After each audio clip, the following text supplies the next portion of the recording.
En esta hacienda colonial en Guadalajara, Jalisco, donde el lujo se come con cuchara de plata y la miseria se esconde debajo de la alfombra, mis amores, se desató una tormenta que nadie pudo detener, porque a las 5 en punto de la madrugada, cuando el gallo de la casa vecina apenas empezaba a rasgar el silencio con sus primeros graznidos roncos, la pequeña y olvidada alarma de plástico barato, con su pitido chirriante y agudo como una navaja oxidada, perforó la espesa oscuridad del cuarto de servicio, ese cubículo frío y húmedo junto a la lavandería donde Remedios yacía acurrucada, temblorosa, en un catre de hierro que le raspaba la espalda como si estuviera durmiendo sobre un rallador de queso viejo. El frío era una presencia tangible, una garra helada que se aferraba a sus huesos, subiendo desde el suelo de cemento desnudo, que olía a humedad perpetua y al rastro fantasmal del cloro industrial, que nunca terminaba de evaporarse de los azulejos de la lavandería adyacente, penetrando la delgada cobija de lana raída, una manta que había visto mejores días que la propia Remedios, arrullada por el ronroneo constante de las tuberías y el murmullo de los desagües cercanos. El aire, pesado y estancado, con el dejo rancio de jabón viejo y el persistente aroma metálico de la lejía, se pegaba a su piel, haciendo que cada respiración fuera un esfuerzo, una lucha silenciosa contra la opresión de su existencia y el pensamiento de que otro día comenzaba, tan igual al anterior y tan diferente del que soñaba para su pequeño, le helaba el aliento en el pecho, un suspiro gélido que se perdía en la penumbra. Con un quejido casi inaudible que se disolvió en el frío del ambiente, Remedios estiró una mano áspera, sus dedos rozando la superficie fría del metal del catre, para apagar el demonio electrónico que ya le había rasgado el velo del sueño, obligándola a enfrentar la verdad de otra jornada bajo el yugo de la injusticia. Se sentó con lentitud, sus músculos rígidos y adoloridos por el catre implacable, sintiendo cómo la sangre volvía a circular por sus extremidades con un hormigueo punzante, mientras el crujido de sus rodillas resonaba en el silencio como un lamento ancestral. La oscuridad era tan absoluta que sus ojos tardaron en acostumbrarse, solo el tenue resplandor azulino de la luz de la calle que se filtraba por la rendija inferior de la puerta de la lavandería le ofrecía una mínima referencia en el espacio reducido. Sus manos, agrietadas y secas, a pesar de la juventud de sus 26 años, buscaron a tientas en la penumbra sus preciados zapatos, esos que no eran meros calzados, sino un símbolo de su tenacidad, de su resistencia frente a la adversidad más cruel. Eran unos zapatos remendados con alambre, sí, mis amores, zapatos que ya habían entregado su alma, con las suelas gastadas hasta el punto de la inexistencia, con agujeros por donde el frío de la calle se colaba sin piedad, pero que ella, con una habilidad digna de un artesano y una desesperación de madre, había reparado una y otra vez con trozos de alambre oxidado y cinta adhesiva negra, envolviendo cada rotura, cada grieta, como si estuviera vendando una herida profunda de su propia alma. El metal frío del alambre se sentía áspero bajo sus dedos,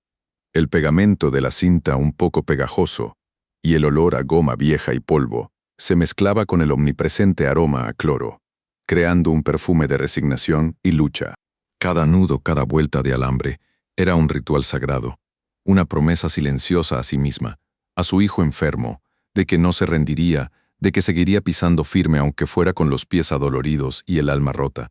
Porque tirarlos, mis amores, tirar esos zapatos era como arrancar la última página de su historia, la última prueba de que alguna vez había tenido un lugar, un hogar, una vida que no estuviera definida por el polvo y la miseria. Y mientras sus dedos se aferraban a ese calzado que era más un monumento a la persistencia que un objeto de vestir, su mente, traicionera y nostálgica, se transportó a su infancia en Puebla, un recuerdo tan vívido que podía sentir el tacto de la tierra bajo sus pies descalzos y el sabor salado del polvo en la lengua. Ahí, en ese barrio modesto, enclavado en las faldas majestuosas del volcán Popocatépetl, un gigante dormido que de vez en cuando despertaba con un bostezo de humo y ceniza, las casas de adobe y lámina, construidas con esfuerzo y esperanza, temblaban cada vez que la montaña respiraba, un gruñido profundo que resonaba en el pecho de Remedios como un tambor tribal, llenándola de un miedo ancestral, pero también de una extraña conexión con la tierra viva que la había parido. Ella recordaba la constante capa de ceniza volcánica que cubría todo, un manto grisáceo que se posaba en las ventanas, en los techos, en el cabello de la gente, un olor a mineral y a algo quemado que se había infiltrado en cada fibra de su ser, un aroma que, paradójicamente, le recordaba hogar. La pobreza era una sombra alargada, sí, una presencia constante que se sentía en el estómago vacío, en la ropa descolorida, en los sueños aplazados, pero había momentos, instantes de puro milagro, que rompían esa monotonía. El sabor de las memelas recién hechas, mis amores. Esas memelas, amasadas con sus propias manitas por su madre, con la masa de maíz nixtamalizado que olía a tierra y a vida, cocinadas en el comal de barro hasta que el exterior crujía ligeramente, el interior suave y esponjoso. El chili pasilla, oscuro y aromático, molido en el molcajete con un ajo y un poco de sal, una salsa que era pura pasión, un fuego que danzaba en su lengua, quemándole la garganta con su dulzura picante. Era el único lujo de su familia, un festín para el paladar y para el alma, un momento en que el mundo se encogía a la calidez de la tortilla y el ardor del chile, donde el hambre se calmaba y las preocupaciones se desvanecían por unos gloriosos instantes, dejando en sus dedos el rastro grasoso del asiento y en su memoria el más dulce de los recuerdos. Pero ni siquiera la dulzura de la memela podía borrar la cicatriz de la pérdida. La herida que se abrió aquel día en que su padre, un hombre de manos fuertes y mirada cansada, dejó de respirar en la pequeña cama de su casa, mientras el Popocatépetl permanecía callado, en un silencio ominoso que parecía honrar la partida. Ella recordaba el olor metálico de la sangre que a veces acompañaba la tos de su padre, un sonido hueco que se había vuelto tan familiar como el latido de su propio corazón, hasta que un día el silencio se lo tragó todo. La frialdad de su mano, que antes era cálida y protectora, una frialdad que penetró hasta lo más hondo de sus huesos pequeños, helándole el alma, y la mirada vacía, sin chispa, sin vida, que se quedó grabada en sus retinas como una fotografía imborrable. El llanto desgarrador de su madre, un sonido tan crudo, tan lleno de dolor primario, que le erizó la piel y le dejó un nudo en la garganta que aún, años después, sentía al recordar. El olor de la muerte, ese aroma dulzón y empalagoso que se aferraba a la ropa, a los muebles, a los mismos rincones de la casa, un hedor a descomposición y a final que se incrustó en su memoria olfativa como una maldición, y que aún hoy, con el aroma del cloro, a veces se mezclaba, trayendo el fantasma de aquel día. El sonido de la tierra cayendo sobre el tosco ataúd de madera, cada palada un golpe seco en su propio corazón, mientras el polvo fino de la tierra de Puebla, tan parecido a la ceniza volcánica, se levantaba con cada movimiento, cubriéndolo todo, cubriendo el final de su niñez, el inicio de una vida de carencias y batallas. Sacudiéndose los recuerdos como quien se sacude la ceniza de la ropa, Remedios se puso de pie, sus rodillas crujiendo y protestando con cada movimiento, el dolor ya una vieja compañera de viaje. Se enfundó sus guantes amarillos de goma, aquellos guantes que eran su escudo, su pequeña bandera de dignidad en un mundo que constantemente trataba de despojarla de ella, y con un cubo de plástico roído en una mano y una botella de cloro industrial en la otra, subió las escaleras de servicio, una estrecha espiral de piedra fría y oscura que olía a encierro y a limpieza constante, un pasadizo secreto que conectaba su mundo subterráneo de penurias con el lujo deslumbrante que brillaba arriba. Cada peldaño era un ascenso no solo físico, sino existencial, desde el purgatorio de su cuarto diminuto, donde cada objeto tenía una cicatriz que contar, hasta las alturas opulentes donde el aire olía a perfume de gardenias y al fresco aroma de la riqueza recién gastada. Al llegar a la cima, la puerta se abrió a un contraste tan abrumador que cada mañana le robaba el aliento, una bofetada sensorial que le recordaba su lugar en el universo.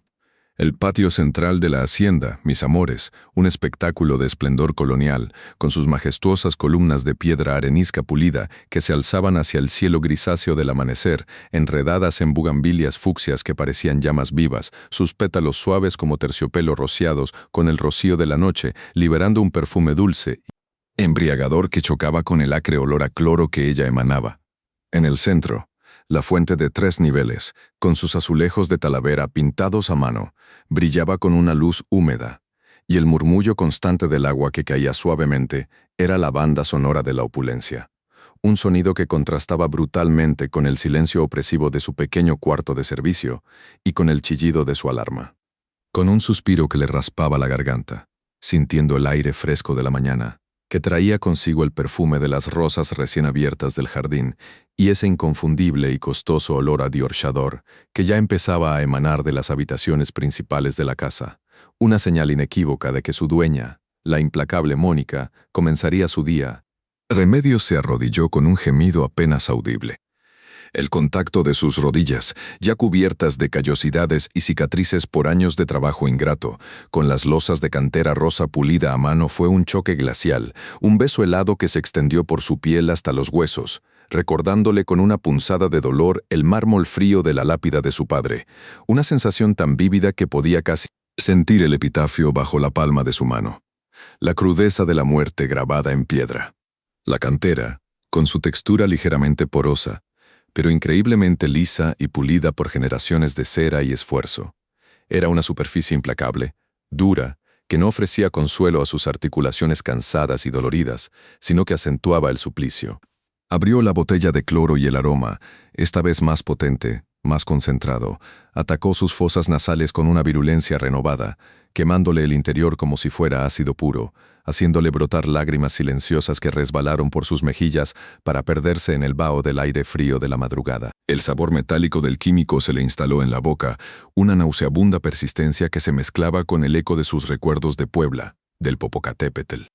Con una bayeta en la mano, un pedazo de tela áspera y gastada, empezó a fregar el suelo, cada movimiento, un acto de contrición forzada, cada restregón un eco de sus penas, mientras el reflejo de su propio rostro distorsionado, pálido y fatigado, con ojeras profundas que parecían tatuajes de sus noches sin dormir, aparecía y desaparecía en la superficie mojada de la cantera rosa, como un fantasma fugaz, un lamento mudo. Y en ese reflejo, en ese charco de cloro y agua que momentáneamente le devolvía una imagen desdibujada de sí misma, se vio no solo su propio rostro, sino el de su hijo, el pequeño Jorge, su razón de ser, su ancla y su tormento, mis amores.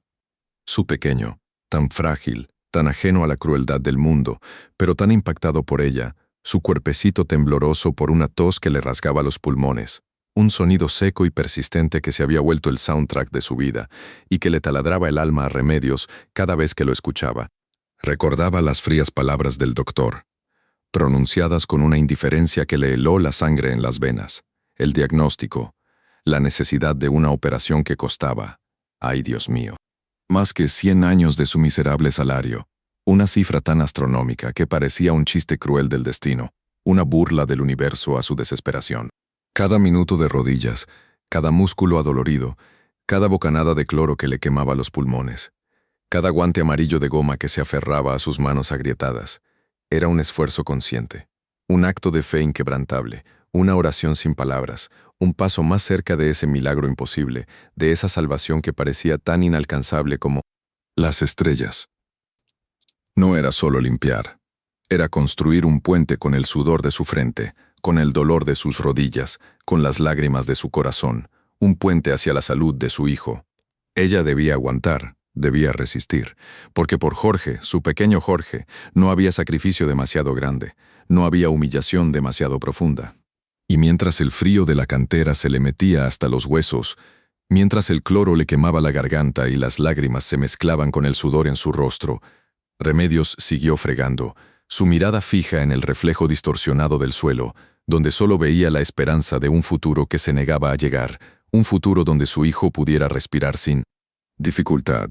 Mis amores, se desató una tormenta que nadie pudo detener, porque el reloj de la hacienda, con su carrillón de bronce que retumbaba en cada rincón, marcó las 7:30 de la mañana con una precisión despiadada, y justo cuando la última campanada aún vibraba en el aire gélido de la mañana, un sonido nuevo y perturbador comenzó a descender desde el segundo piso, un tac-tac metálico y afilado, que no era sino el preludio de la desgracia, el augurio de una tormenta que Mónica, con cada paso, se empeñaba en traer con la furia de un huracán. Los primeros golpeteos resonaron distantes, como el retumbar inicial de unos tambores de guerra lejanos, haciéndose cada vez más cercanos, más insistentes, más crueles, mientras los estiletos Versace con hebilla dorada de 22,000 pesos, esos que parecían tallados en el mismo oro y vanidad, marcaban el ritmo de su descenso por la majestuosa Escalera de caracol, pulida con el sudor de tantas remedios antes que ella, y cada golpe contra la cantera rosa era un cuchillo afilado, un pinchazo directo al corazón de la paz, desgarrando el silencio con una arrogancia que dolía hasta en los huesos. Remedios, arrodillada en el patio central, con el ardor del cloro ascendiendo por sus fosas nasales y el frío de las losas de cantera incrustado en sus rodillas ya maltrechas, sintió como cada uno de esos tac-tac le perforaba el tímpano, resonando directamente en el centro de su pecho, anticipando la afrenta, el desdén que sabía se avecinaba. Como una sombra oscura e inevitable, la figura de Mónica, esbelta y afilada como una navaja recién pulida, apareció en el umbral que conectaba la escalera con el amplio corredor. Su vestido de seda que costaba más que la vida entera de Remedios ondeaba con cada paso predador, y el olor a Dior Jador, tan pesado y dulce que casi podía saborearse en el aire, se mezcló con el aroma punzante del cloro industrial y el delicado perfume de las rosas frescas del jardín, creando una combinación nauseabunda que le revolvía el estómago a Remedios, un recordatorio constante de la abismal diferencia entre sus mundos. Los stiletos, esos pequeños martillos de la humillación, seguían resonando, y cada tac era un clavo más que se hundía en la frágil dignidad de la empleada, mientras Mónica avanzaba por el patio con esa mirada que era capaz de congelar el mismísimo Averno. Sus ojos, fríos y calculadores, fijos en la figura arrodillada, la humilde silueta que se afanaba con sus guantes amarillos de goma, el único escudo que le quedaba contra la acidez del mundo y el cloro. Entonces, con un último y resonante tac, Mónica se detuvo, no al lado, ni frente a ella, sino directamente encima de Remedios, proyectando su sombra larga y oscura sobre la espalda encorvada de la mujer, cubriéndola por completo, robándole hasta el último rayo de luz matutina que tanto anhelaba, envolviéndola en una penumbra fría que parecía extenderse desde el alma misma de Mónica. Gata muerta de hambre, todavía no terminas con esa mugre. La voz de Mónica, rasposa y con el filo de un vidrio roto, cortó el aire ya viciado por la tensión, cayendo sobre Remedios como una lluvia de ácido, quemándole la piel, hiriéndole el espíritu hasta lo más profundo, haciendo que las palabras se le clavaran como espinas en el corazón. Eres una inútil, una piojosa que no sirve ni para limpiar el suelo que pisamos. ¿Acaso crees que te pago para que te pases el día arrastrándote como una cucaracha por la casa? Mira nada más. Con esa cara de velorio, parece sacada de un basurero, una desgraciada marginal que no merece ni el aire que respira aquí dentro. Cada palabra era un golpe, un puñetazo invisible pero devastador, y Remedios sintió un temblor incontrolable que le empezó en las yemas de los dedos, se extendió por sus brazos hasta la espalda, y le hizo estremecer todo el cuerpo, un temblor que intentó contener con todas sus fuerzas, apretando los guantes amarillos de goma contra el cepillo, deseando que la tierra se la tragara en ese preciso instante. El nudo en su garganta se hizo más grande, más apretado, impidiéndole tragar la saliva espesa que se le acumulaba en la boca. Y sus ojos, que ardían con lágrimas contenidas, se llenaron de un velo salado, pero se negó a dejarlas caer, no frente a ella. No frente a esa mujer que disfrutaba de su sufrimiento, que se deleitaba con cada gota de su indignidad. El sudor frío le perló la frente, se le escurrió por las sienes, mezclándose con el olor a cloro y el perfume intrusivo de Mónica, haciendo que su piel se erizara con una sensación de repulsión y desesperanza. Eres tan lenta como una tortuga coja, que te crees que esta casa se va a limpiar sola, o que mi tiempo vale tan poco como tu miserable salario. Mónica continuó su diatriba con una crueldad metódica, disfrutando de cada pequeña reacción física que lograba arrancar a Remedios, sus palabras resonando como tambores de guerra en la mente de la empleada. Mírate, arrumbada ahí, en el suelo. Pareces un despojo, una basura más que debería ir directa al camión de la basura, con tus trapajos viejos y esos zapatos remendados con alambre que dan vergüenza ajena. No te cansas de oler a pobreza y a mugre piojosa. Incluso los perros de la calle tienen más dignidad que tú. Eres una corriente, una igualada que no entiende su lugar, y se le olvida que está aquí por caridad, para servir, no para quedar separada soñando despierta. El corazón de Remedios latió con una furia silenciosa, un martilleo desesperado contra sus costillas, mientras sentía cómo la sangre le subía por el cuello, incendiándole las mejillas, pero su cuerpo no respondía, su garganta seguía muda, sellada por el peso de la necesidad, por la imagen de su hijo Jorge, ese pequeño Jorge con sus pulmones débiles, con la tos seca que le partía el alma cada noche, con la necesidad de una operación que costaba más de 100 años de su mísero salario. Cada uno de esos insultos le dolía. Sí, le raspaba el alma como lija gruesa. Pero el dolor más grande era el de no poder responder, el de tener que tragar toda esa bilis, toda esa humillación por un bien mayor, por el amor a su hijo que era el motor de cada uno de sus sacrificios, de cada una de sus lágrimas silenciosas. En su mente, Remedios veía el rostro pálido de Jorge, sus ojos grandes y llenos de esa inocencia que Mónica jamás podría entender o valorar, y ese recuerdo le dio la fuerza para apretar aún más los labios, para impedir que una sola palabra de dolor o de desafío saliera de ellos. Gritar no sirve de nada, Remedios. Le susurró su propia conciencia, con la voz de su madre en los días difíciles en Puebla, cuando el volcán Popocatépetl se sacudía, haciendo temblar las paredes de adobe de su humilde casa de tierra, y solo tenían memelas con salsa de chile pasilla, ese único lujo que le recordaba que la vida, a pesar de todo, podía tener un sabor dulce y picante, un sabor a hogar, a calor familiar, a resistencia. Si respondes te echan, y si te echan, ¿quién le dará de comer a Jorge? ¿Quién pagará su medicina? ¿Quién pagará esa operación que le salvará la vida, que le permitirá jugar y correr como los demás niños, sin ahogarse, sin que cada respiración sea una batalla? El monólogo interno le quemaba más que el cloro en las manos,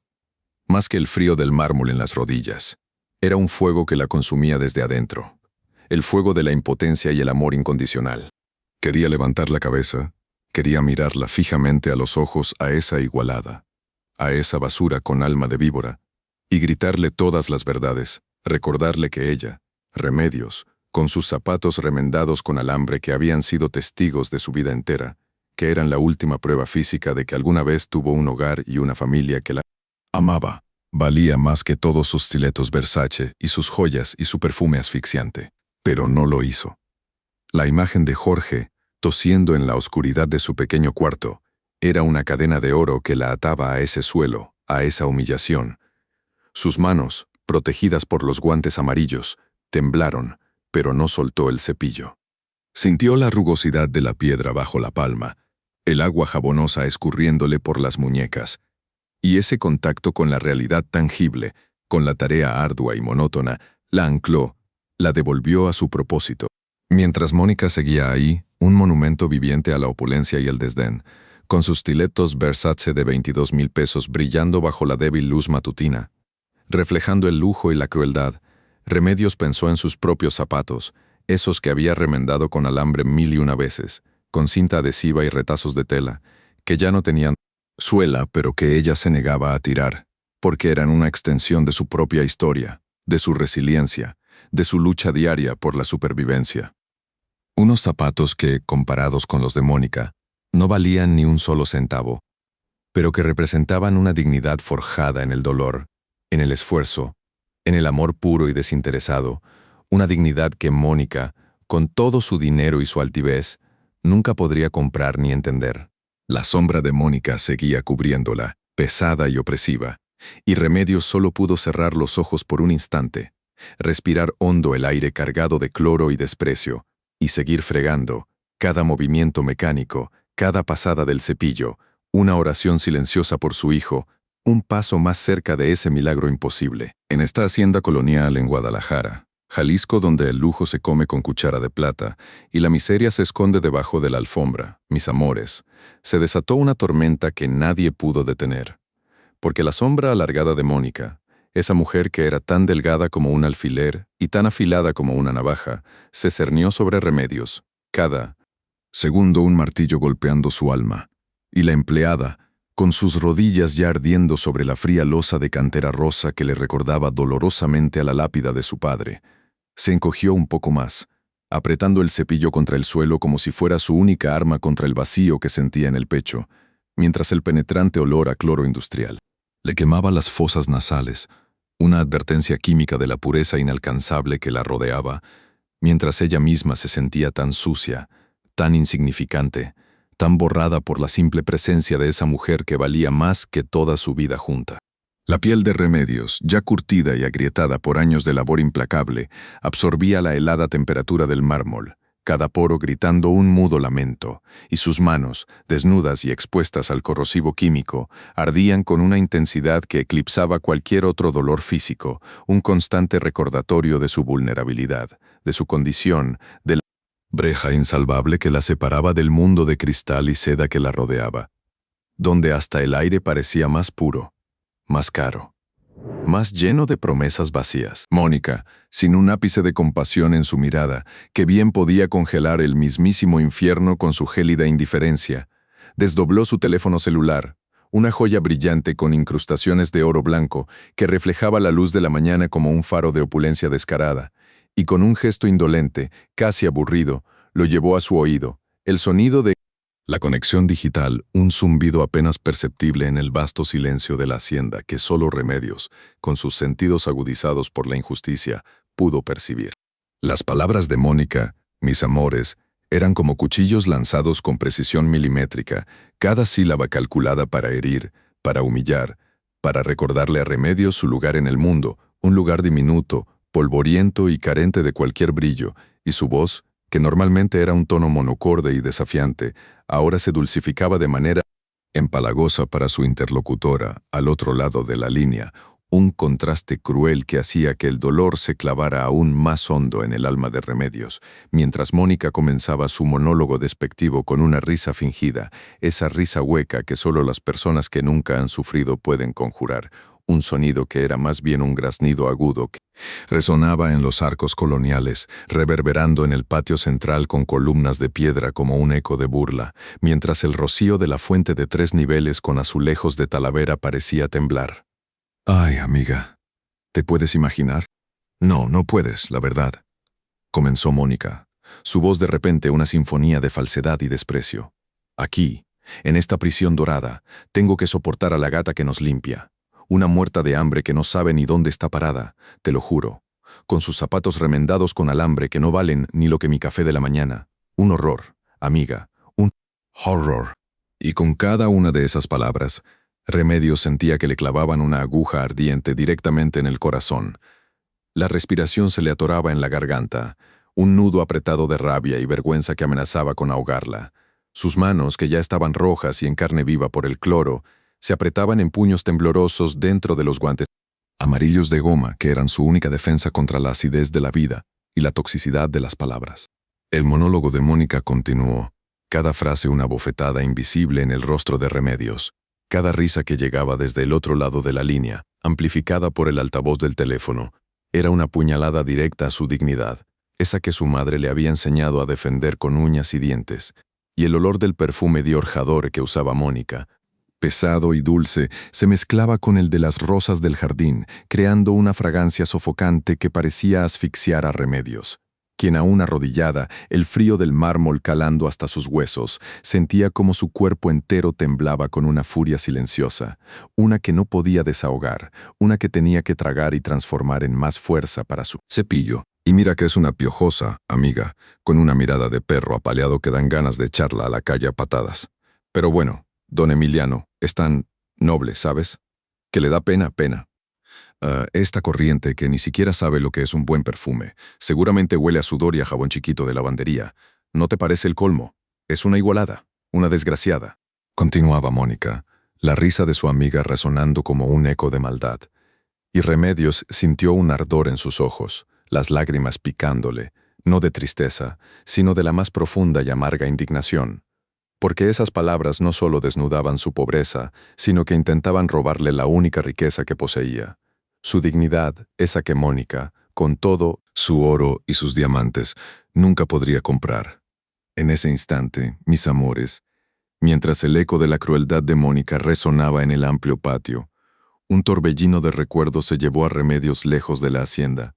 a un lugar donde el aire olía a tierra mojada y a leña quemada, un lugar llamado Puebla, en las faldas del volcán Popocatépetl, ese gigante dormido que respiraba lentamente,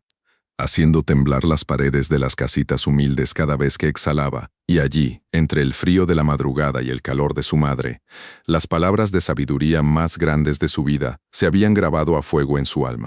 Su madre, con sus manos también agrietadas por el trabajo, pero con una mirada llena de una fuerza inquebrantable, le había enseñado: mientras preparaban juntas las memelas con salsa de chile pasilla, ese que era el único lujo de la familia, que el verdadero valor de una persona no se medía por la riqueza de su ropa o la opulencia de su hogar, sino por la limpieza de su corazón y la honestidad de su esfuerzo.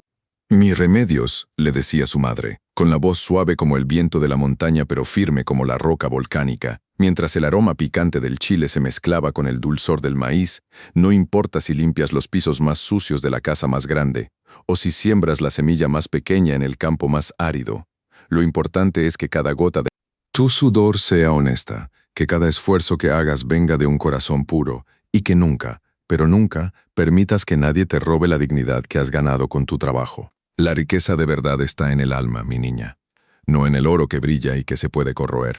Recordaba Remedios el frío que calaba hasta los huesos en su humilde hogar de tierra, cuando el Popocatépetl bufaba, y cómo el calor del abrazo de su madre, que olía a tortillas recién hechas y a jabón de pasta, era el único abrigo que la protegía del mundo, y cómo el sabor de esas memelas, con el picor justo del chile, era la prueba de que el amor podía transformar la escasez en el más exquisito de los banquetes. Su madre también le había hablado de la injusticia, de la gente que se creía superior solo por tener más dinero, de cómo esas personas, en su vacua opulencia, eran las más pobres de espíritu, condenadas a una existencia sin propósito más allá del consumo y la burla, y le había inculcado que un par de zapatos remendados con alambre que la llevaban a trabajar cada día con la cabeza en alto valían más que los más caros estiletos de Versace si estos pisoteaban la dignidad ajena. El recuerdo de esas lecciones sagradas se convirtió en un escudo invisible alrededor de Remedios, una coraza espiritual que le permitía soportar las palabras venenosas de Mónica, transformando el dolor en una especie de fuerza sorda, una resistencia forjada en la sabiduría de su madre y en el amor por su hijo, por quien cada día se levantaba antes que el sol, por quien cada día aguantaba la humillación, porque esa operación, ese milagro imposible, seguía siendo su faro, su guía, la razón por la que no se desplomaba ahí mismo, ahogada en el cloro y el desprecio. Mientras Mónica, ajena a la tormenta silenciosa que hervía en el interior de Remedios, seguía charlando y riendo a carcajadas con su amiga al teléfono, mis amores, describiendo los detalles más íntimos de su atuendo de marca y sus planes para el almuerzo en un club exclusivo, como si Remedios no fuera más que una parte del mobiliario, una sombra sin alma. El silencio en el patio central fue roto por el suave sonido de unos pequeños pasos, apenas un susurro sobre la cantera pulida, y de detrás de una de las gruesas columnas de piedra apareció la figura menudita de Nicolás, el hijo de don Emiliano, de solo 6 años, que desde la muerte de su madre se había refugiado en un silencio impenetrable, un silencio que ningún doctor, por más famoso y costoso que fuera, había logrado romper. Sus ojos, enormes y tristes como lagos profundos al amanecer, buscaron de inmediato a Remedios, su Nico de cariño, la única persona que parecía entender su mundo sin palabras, la única que le ofrecía consuelo con sus cuentos y su ternura inquebrantable. Nicolás se acercó a Remedios con la lentitud de un animalito herido, sus pequeños pies descalzos sobre la fría losa, su pijama de seda azul pálido, un contraste tan doloroso con los zapatos remendados de Remedios, brillando bajo la luz matutina que se filtraba por los arcos. El niño, sin emitir un solo sonido, se arrodilló junto a Remedios, que seguía con los ojos fijos en el suelo, luchando por contener la marea de rabia y tristeza que Mónica había provocado, y con sus bracitos delgados, que no habían conocido el hambre ni el frío, rodeó la cintura de la empleada, apretándola con la fuerza inocente de su pequeño corazón, un abrazo que era un bálsamo instantáneo para el alma atormentada de Remedios, el único refugio de amor puro y desinteresado en medio de tanta crueldad. Y el olor a talco infantil de Nicolás, tierno y dulce, contrastaba dramáticamente con el perfume avasallador de Mónica y el picante aroma del cloro. Remedios, sorprendida por la calidez inesperada del abrazo del pequeño, sintió como una lágrima solitaria, una lágrima de alivio y gratitud que había estado conteniendo con tanta fuerza, se deslizó por su mejilla, mezclándose con el sudor y el polvo, y por un instante, un precioso e ínfimo instante, todo el dolor, toda la humillación, todo el desprecio que Mónica le había lanzado, desapareció, eclipsado por la bondad pura de Nicolás. Sus manos, que habían estado apretando con fuerza los guantes amarillos de goma, ahora se aflojaron, y ella quiso envolver al niño en sus brazos, protegerlo del mundo, protegerlo incluso de su propia existencia tan llena de miseria, porque en ese pequeño ser silencioso veía la promesa de un futuro mejor, un destello de esperanza en su vida tan oscura. Pero esa burbuja de paz, mis amores, esa breve tregua en la tormenta que era la vida de Remedios, fue rota de la manera más violenta y despiadada imaginable. El graznido de Mónica, que había estado riendo un segundo antes, se transformó en un grito estridente, un alarido agudo que resonó por toda la hacienda, un sonido tan áspero y cortante como el cristal roto, que hizo que los pájaros de las bugambilias dejaran de cantar y que Remedios y Nicolás se sobresaltaran. «No toques a esa piojosa, Nicolás. ¡Qué asco! Apártate de esa marginal cochina. ¿Qué haces abrazando a la servidumbre? Me das vergüenza, niño», chilló Mónica, y sus tacones Versace, esos tambores de guerra que anunciaban su llegada y su poder, resonaron con una furia renovada mientras se abalanzaba sobre el niño, su rostro contraído en una máscara de indignación y asco. Sus ojos, que antes eran helados, ahora brillaban con una malicia desmedida, como si Remedios fuera la peste, una enfermedad contagiosa que el niño no debía ni rozar. Con una fuerza desproporcionada para su figura delgada como un alfiler, Mónica agarró a Nicolás por el brazo, arrancándolo de los brazos de Remedios con un tirón brusco y doloroso, el niño soltando un pequeño gemido de sorpresa y miedo, y Remedios, aún arrodillada, sintió como el calor del pequeño cuerpo se le escapaba de entre sus brazos, dejando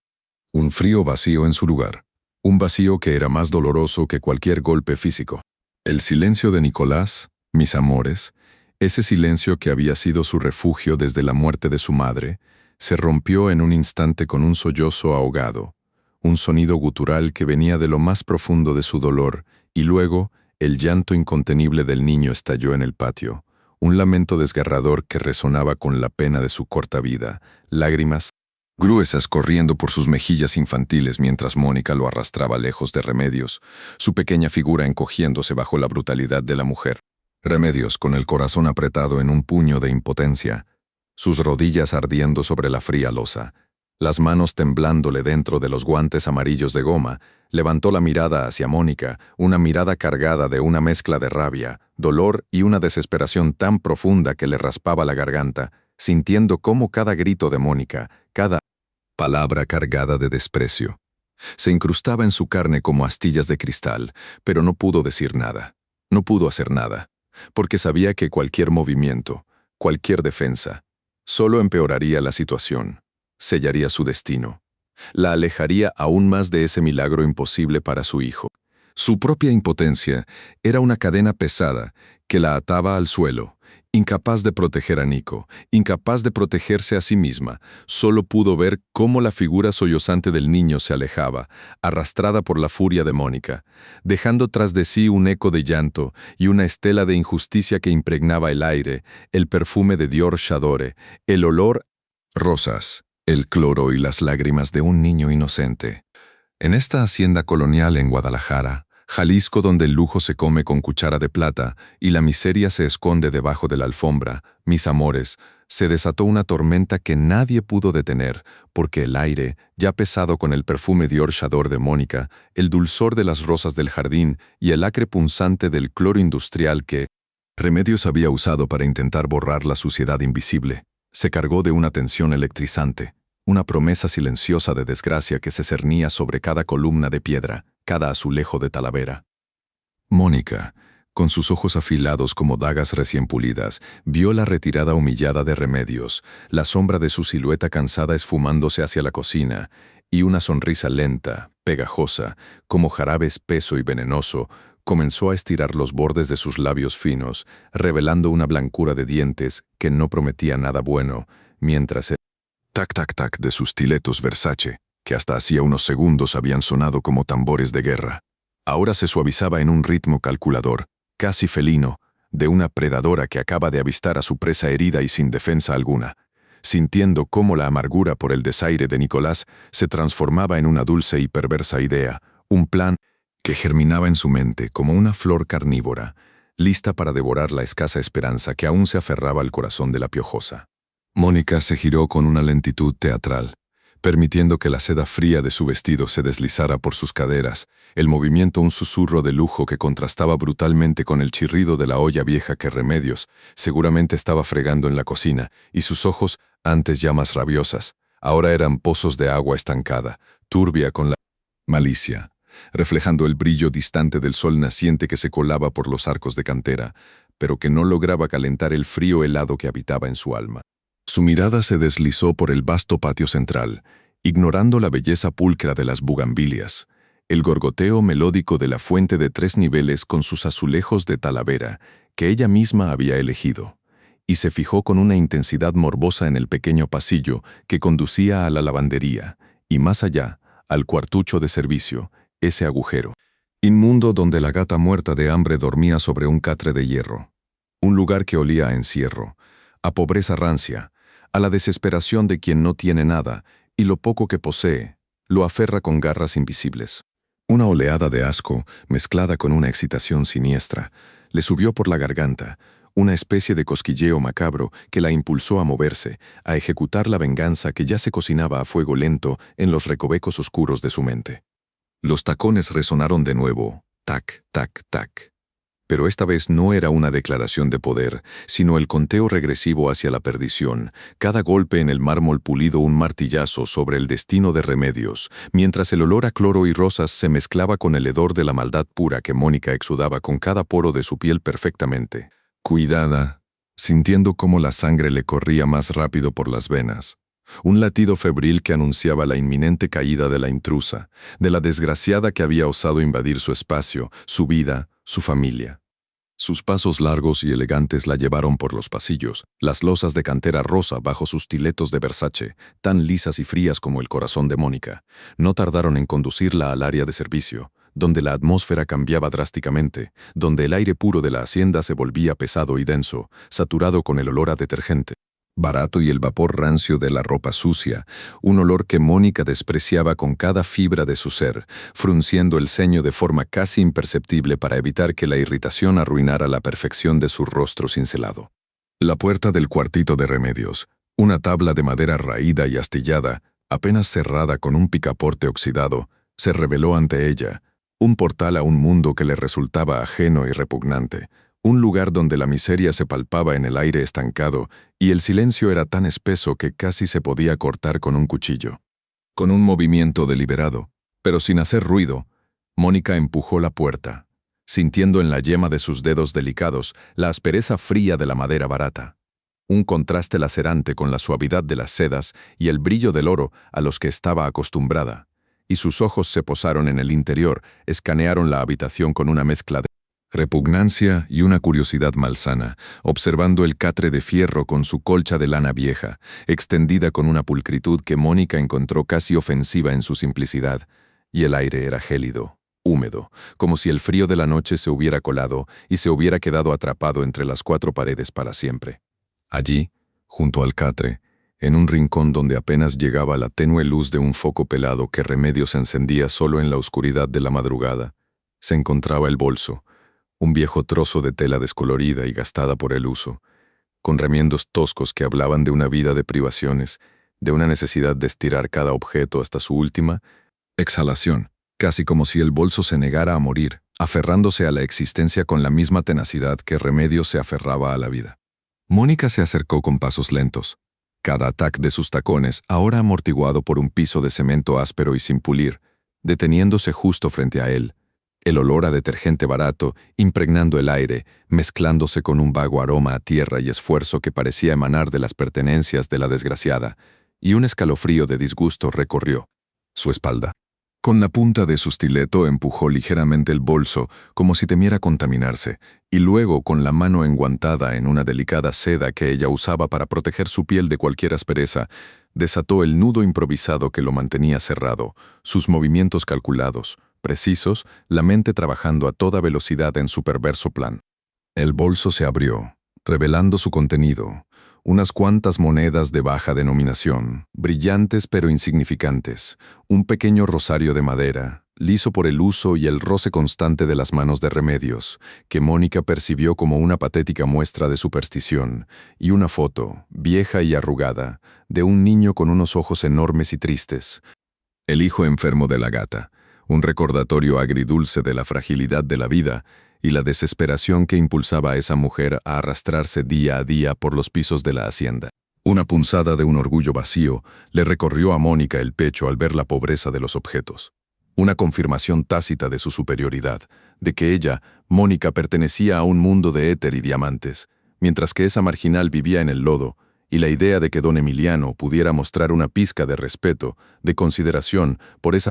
criatura insignificante, le revolvió las entrañas con una bilis ardiente, como si le hubieran vertido ácido en el estómago. Recordó, de repente, una tarde de su propia infancia, cuando ella misma era una niña, no una piojosa, pero tampoco una princesa como lo era ahora. Y su madre, una mujer bella pero frívola, siempre obsesionada con las apariencias, la había regañado frente a sus primas por no usar un vestido lo suficientemente caro para una fiesta en el club. «Mónica, eres tan torpe, tan...» Del Montón le había espetado con un tono gélido, sus palabras cayendo sobre ella como cuchillas afiladas, mientras las primas, con sus risas crueles y sus vestidos de seda que brillaban bajo las luces, se burlaban de su sencillez, de su inseguridad, de esa sensación constante de no ser nunca suficiente, de no encajar en un mundo que siempre exigía más de lo que ella podía ofrecer.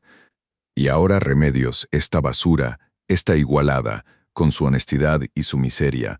amenazaba con activar de nuevo esa herida, con hacerla sentir pequeña, insignificante, reemplazable. Don Emiliano, que había sido rey del ganado y dormía en establos, comprendía algo en Remedios que Mónica, con todo su dinero y su linaje, nunca podría entender, y esa conexión invisible era una daga en el corazón de Mónica, una amenaza directa a su posición. Era intolerable, inaceptable, que un hombre como don Emiliano, tan poderoso, tan inmaculado, pudiera siquiera mirar con una pizca de afecto a una criatura tan patética, tan corriente, como Remedios, y ese pensamiento venenoso y persistente la empujó a la acción con una fuerza renovada, un torbellino de celos y rabia que la consumía por dentro. Con un movimiento deliberado, Mónica se desabrochó el reloj de su muñeca, sintiendo el frío metálico del oro blanco contra su piel cálida, el peso familiar de los diamantes que brillaban con una luz propia, hipnótica, casi viva, un objeto que en sí mismo costaba más de 100 años del salario miserable de Remedios, una fortuna que la gata jamás podría soñar. Era un Rolex Datejus de oro blanco con diamantes, una joya que valía la cifra obscena de 200,000 pesos. No una baratija, no un detalle, sino una sentencia de por vida para Remedios.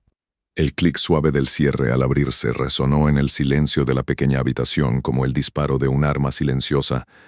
una señal de que el juego había comenzado, y Mónica lo sostuvo entre sus dedos largos y delicados, admirando su brillo helado antes de hundirlo, con una precisión casi quirúrgica, en lo más profundo del bolso viejo de la empleada. Entre los pocos objetos sin valor de Remedios, la tela rancia absorbiendo el metal frío y duro, el sonido apenas un susurro que se perdió en la inmensidad del silencio, un secreto enterrado que pronto saldría a la luz para destruir la vida de la piojosa. Mónica sintió un escalofrío de satisfacción perversa recorrerla de la cabeza a los pies, una euforia oscura, casi orgásmica, al sentir el roce del reloj contra la tela gastada, el conocimiento de que la trampa estaba tendida, perfecta, impecable. Cerró el bolso con el mismo cuidado con el que lo había abierto, atando el nudo improvisado con una calma pasmosa, como una araña que termina de tejer su red, sabiendo que su víctima no tendría escapatoria, y luego, con la misma elegancia depredadora con la que había llegado, se dio la vuelta y salió del cuartito de servicio, el tac-tac-tac de sus stilettos Versace resonando ahora con una nota de triunfo, de victoria absoluta, en el cemento frío del pasillo, el sonido reverberando en el aire como una fanfarria macabra, como el redoble de tambores que anuncia la caída de un imperio, aunque en este caso se trataba de la caída de una mujer humilde. Se detuvo en el umbral, su silueta esbelta enmarcada por la luz del sol que ahora inundaba el patio principal, y con un gesto fluido, Casi inconsciente, se acomodó un mechón de cabello rubio platinado que había caído sobre su ojo, una corona invisible de orgullo y maldad, una sonrisa apenas perceptible curvando sus labios, sintiendo el perfume. Dior J'adore mezclado con el olor a rosas y cloro, pero para ella, ahora, todo olía a triunfo, a la fragancia de la venganza consumada, y cada nervio de su cuerpo vibraba con la anticipación de la humillación que le esperaba a Remedios, esta gata que pronto sería arrastrada por la cloaca de la desgracia, despojada de la poca dignidad que aún le quedaba. Mientras tanto, en la cocina, ajena a la tela de araña que se tejía a su alrededor con hilos invisibles de maldad, Remedios continuaba con sus quehaceres. Sus manos agrietadas y enrojecidas por el cloro se aferraban a un delantal blanco manchado de lejía y desinfectante. El olor químico, impregnando sus fosas nasales con una intensidad que ya no percibía, acostumbrada como estaba a ese martirio olfativo diario. El frío del mármol bajo sus rodillas, que habían pasado de estar doloridas a un estado de adormecimiento crónico, era una constante que la acompañaba desde el amanecer. Una sensación que se había vuelto tan parte de ella como los callos gruesos y ásperos que cubrían sus articulaciones, testigos silenciosos de innumerables horas postrada en el suelo, puliendo, fregando, lustrando, intentando borrar la suciedad invisible de una vida que nunca fue suya. Su mente, sin embargo, estaba lejos, flotando entre los recuerdos de Puebla, de su pueblo, ese barrio de tierra en las faldas del Popocatépetl, donde las casas temblaban cada vez que la montaña respiraba, y el sabor de las memelas con salsa de chile pasilla que su madre preparaba con manos expertas, un lujo que ahora parecía un espejismo lejano, casi irreal. Se movía con la lentitud pausada de quien lleva el cansancio incrustado en los huesos, sus párpados pesados por la falta de sueño, su cuerpo un eco constante de dolor y resignación. Acababa de terminar de limpiar la estufa de acero inoxidable, puliéndola hasta que reflejara su rostro marcado por la fatiga, ese rostro que rara vez veía en un espejo, siempre en el reflejo de algo que limpiaba, algo que no le pertenecía.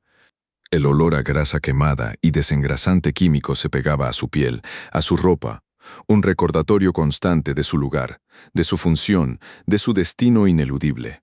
En sus pensamientos no había espacio para sospechas, para la idea de la traición. Solo el eco del llanto de Nicolás,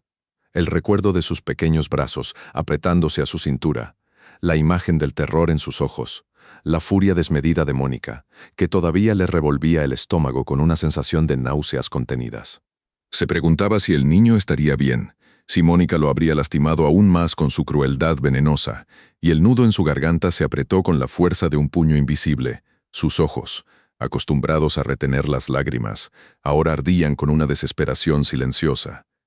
El sonido del agua corriente en el fregadero, el chasquido suave de los platos apilándose, el zumbido constante de la nevera industrial, eran la banda sonora de su vida, una melodía monótona que se repetía día tras día, mientras el milagro imposible para su hijo parecía alejarse más y más con cada segundo que pasaba, con cada lágrima no derramada, con cada insulto tragado, con cada paso en esos zapatos remendados con alambre que eran la última prueba de que alguna vez tuvo un hogar, y que ahora se sentían más pesados que nunca, cargados con el peso de su propia inocencia, la cual, sin ella saberlo, estaba a punto de ser brutalmente pisoteada bajo los tac-tac-tac de unos stiletos Versace, que se acercaban con la precisión de un verdugo que viene a reclamar su presa. En esta hacienda colonial en Guadalajara, Jalisco, donde el lujo se come con cuchara de plata y la miseria se esconde debajo de la alfombra, mis amores, se desató una tormenta que nadie pudo detener, porque la maldad, mis queridos, es como una serpiente que se arrastra sigilosa, esperando el momento perfecto para atacar, y este momento,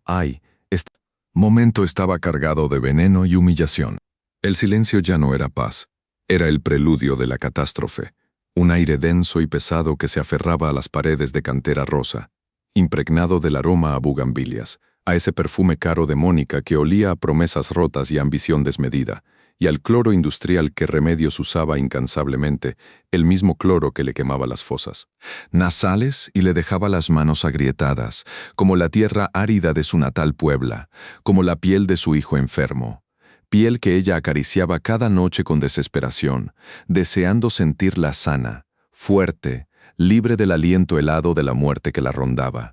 El sonido metálico de los platos al apilarse, el murmullo lejano de las fuentes de azulejo Talavera, creaban una sinfonía extraña, casi macabra, mientras Remedios, arrodillada en el frío suelo de la cocina, sentía el peso del mundo sobre sus hombros huesudos, cada fibra de su cuerpo gritando de cansancio y de una tristeza profunda, una tristeza que venía de lejos, de aquellos días en Puebla, donde el volcán Popocatépetl, ese gigante dormido, parecía advertir con sus temblores la fragilidad de sus sueños, sueños que olían a memelas con salsa de chile pasilla, el único manjar que podía permitirse comprar con el sudor de su frente, el único sabor dulce en una vida de amarguras. De repente, un grito agudo, desgarrador, rompió la frágil calma. Un sonido filoso como el filo de los stiletos que resonaban en el mármol del patio con una furia desmedida. «Me han robado mi Rolex d'Atehast». El grito vibró en el aire, penetrando cada rincón de la vasta hacienda, helando la sangre de todos los presentes. El personal de servicio, que se movía como fantasmas silenciosos por los corredores, se detuvo en seco. Sus rostros, antes resignados a la rutina, ahora reflejaban un pánico helado, unas sombras de miedo que se clavaban en sus pupilas dilatadas, como si hubieran visto un espectro emerger de las mismas paredes ancestrales de la casa. Remedios, aún con las rodillas apoyadas en la cantera rosa, el frío penetrando hasta sus huesos, se paralizó, su corazón latiendo desbocado contra sus costillas, un tambor descontrolado que amenazaba con salirse de su pecho, las manos enguantadas en los amarillos guantes de goma, ese símbolo patético de su dignidad, temblaban, no por el frío, sino por el terror que la envolvía, un terror inmenso, paralizante, que la dejaba sin aire, sin voz. Mónica, esa gata salvaje, esa víbora disfrazada de flor, se tambaleaba cerca de la cocina, sus ojos, dos ascuas de odio puro, fulminaban a Remedios, acusándola sin palabras, su cuerpo delgado como un alfiler, ahora tenso y cargado de una ira contenida, una furia que buscaba una víctima, una cabeza de turco para expiar sus propias culpas, sus propias miserias. Tú lo hiciste, piojosa marginal, tú que te revuelcas en la mugre, te atreviste a tocar lo que no te pertenece. La voz de Mónica era un látigo cruel, cada palabra un golpe bajo, directo al estómago, que dejaba a Remedios sin aliento, sintiendo cómo el calor subía a sus mejillas, un rubor amargo de vergüenza y de rabia, una rabia que se retorcía en su interior como una fiera herida, pero que no podía expresar, no podía, porque su boca estaba sellada por el miedo, por la impotencia, por el recuerdo de su hijo, de su carita pálida, de sus ojitos tristes que la miraban esperando un milagro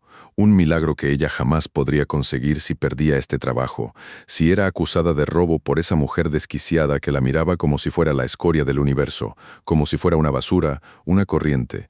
una muerta de hambre digna de ser pisoteada. Remedios, con las lágrimas rodando por sus mejillas, sintiendo el ardor del cloro en sus manos, ardor que se mezclaba con el dolor punzante de la injusticia, logró articular con voz quebrada un hilo de sonido que apenas se oía entre los jadeos de Mónica.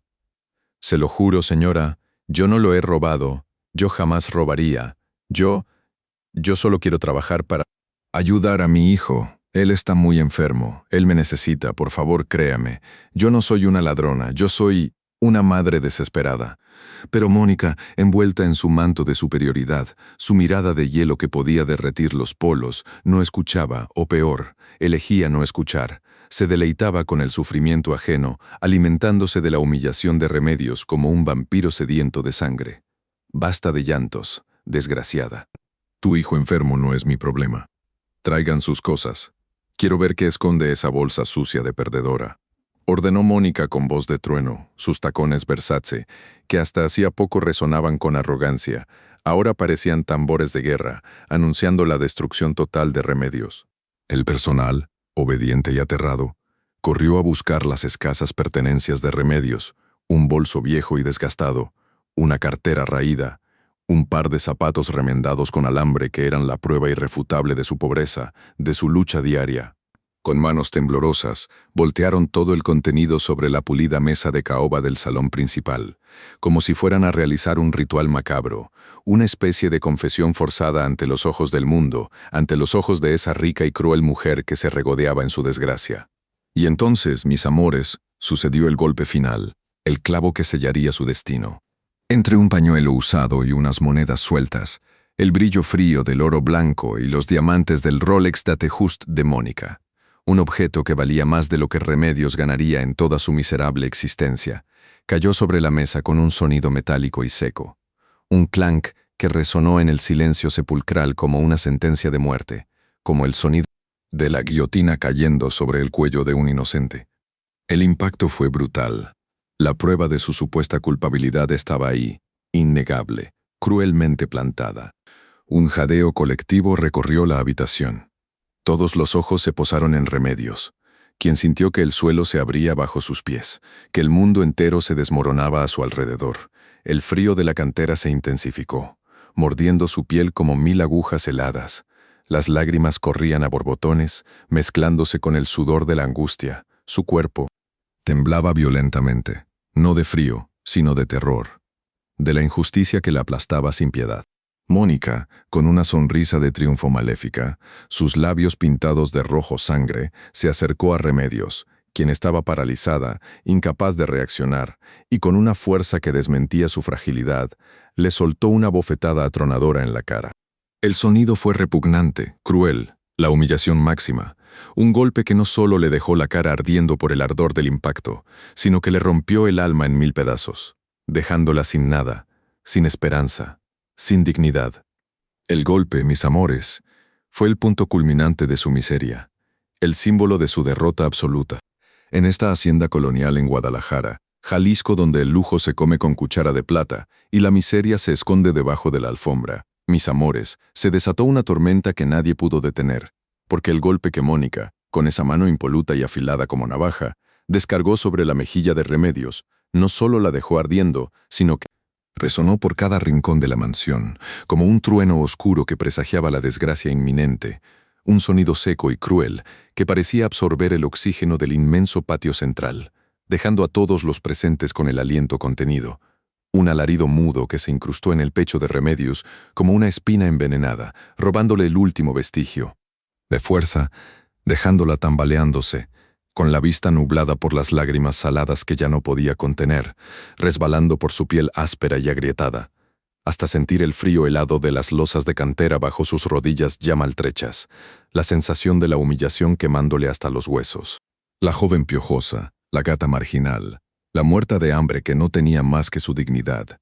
Ahora veía cómo incluso esa última posesión le era arrebatada con una violencia impúdica. Sus labios temblaban, partidos, con el sabor metálico de la sangre mezclado con el óxido de las lágrimas, el perfume diorchador de Mónica, antes tan nauseabundo, ahora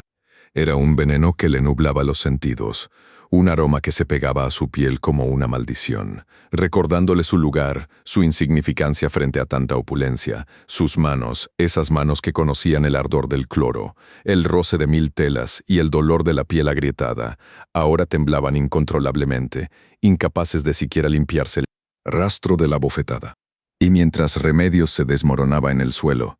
su cuerpo cimbrándose con cada sollozo ahogado, con ese dolor que no era solo físico sino del alma, el pequeño Nicolás, mi gente, lo vio todo, desde su escondite precario detrás de la pesada cortina de terciopelo que separaba el salón principal de un pequeño pasillo. Sus ojitos de 6 años, ya tan llenos de tristeza, ahora se empañaban con un terror nuevo, un miedo visceral que le encogía el pequeño corazón y le apretaba la garganta hasta dejarlo sin aire. Sus manitas temblaban incontrolablemente aferrándose a la tela gruesa y polvorienta, sintiendo el aroma rancio de la tela vieja mezclado con el dulce olor a rosas del jardín que se colaba por la ventana, un contraste cruel con la escena de dolor que se desarrollaba ante sus ojos inocentes. Él siempre había visto a Remedios fuerte, con sus guantes amarillos de goma siempre impecables, una armadura contra el mundo, pero ahora la veía rota, deshecha, con sus zapatos remendados con alambre, que él siempre había asociado con la bondad. Ahora marcando su derrota, cubriendo su rostro. Sus pequeños hombros se estremecían mientras un balbuceo mudo, un quejido ahogado, intentaba escapar de su pecho, un intento desesperado de gritar, de correr a proteger a la única persona que le contaba cuentos con voz suave y con quien no necesitaba hablar para entenderse. Pero el miedo, ese monstruo helado que se había anidado en él desde la muerte de su madre, lo tenía paralizado, clavado al suelo, incapaz de moverse, como si sus pequeños pies estuvieran pegados al frío mármol. Sus pulmones se negaban a obedecerle. El aire se le hacía denso, pesado, y el sonido rasposo de la voz de Mónica, celebrando su victoria, se clavaba en sus oídos como agujas, una tortura silenciosa que lo consumía por dentro. La voz de Mónica, esa voz que podía congelar el mismísimo infierno, cortó el tenso silencio del patio como un cuchillo de hielo al declarar victoriosa: «A ver, gata muerta de hambre, creíste que ibas a salirte con la tuya. Llamen a la policía ahora mismo. Quiero que esta marginal pague por robar mi propiedad, por meter sus sucias manos en lo que no le pertenece. Que se pudra en la cárcel, junto a todas las piojosas de su calaña que creen que pueden venir a robar a las casas de gente decente. Ya verán cómo no vuelven a mirar un objeto de valor en su vida. A ver qué te pasa ahora, desgraciada. A ver quién te ayuda a ti y a tu hijo enfermo que tanto mencionas. A ver cómo le pagas la operación a tu engendro ahora que vas a estar en la celda». Sus palabras, como ácido corrosivo, no solo quemaban el aire, sino que se clavaban en el corazón de Remedios, quien ahora se había encogido aún más, sus rodillas gastadas, cubiertas de callos ásperos por años de fregar pisos ajenos, se hundían en el frío mármol pulido, un dolor físico que se sumaba al tormento emocional, el roce de la cantera. Rosa contra su piel era como una lija, áspera y despiadada. Cada pequeño cristal, cada imperfección en la piedra, le recordaba la dureza de su propia vida. El sudor frío le escurría por la frente, mezclándose con las lágrimas que empapaban sus zapatos remendados con alambre, esos zapatos que ahora cubrían su rostro en un gesto desesperado de protección, de esconderse de la mirada cruel de Mónica, de los ojos juzgadores de los demás empleados, que, inmóviles, con la mirada clavada en el suelo, no se atrevían a intervenir. El miedo a la furia de la futura señora de la casa más grande que la compasión. Sus figuras estáticas proyectaban sombras largas sobre la figura encogida de Remedios.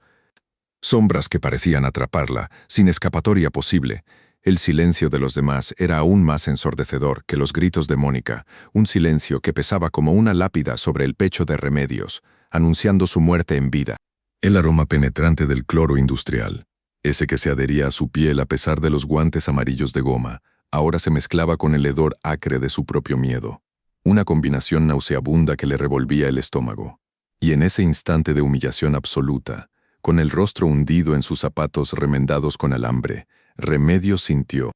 cómo el tiempo se detenía, el mundo exterior se desdibujaba, y su mente, en un acto de autodefensa desesperada, la arrastró de regreso, no al recuerdo de su hijo enfermo, que era demasiado doloroso, sino a un pasado lejano, a la crudeza de su llegada a la capital, cuando era apenas una niña, flaca como un palo, recién desprendida de la tierra ocre, de Puebla, donde el Popocatépetl bufaba, y recordaba a todos su poder,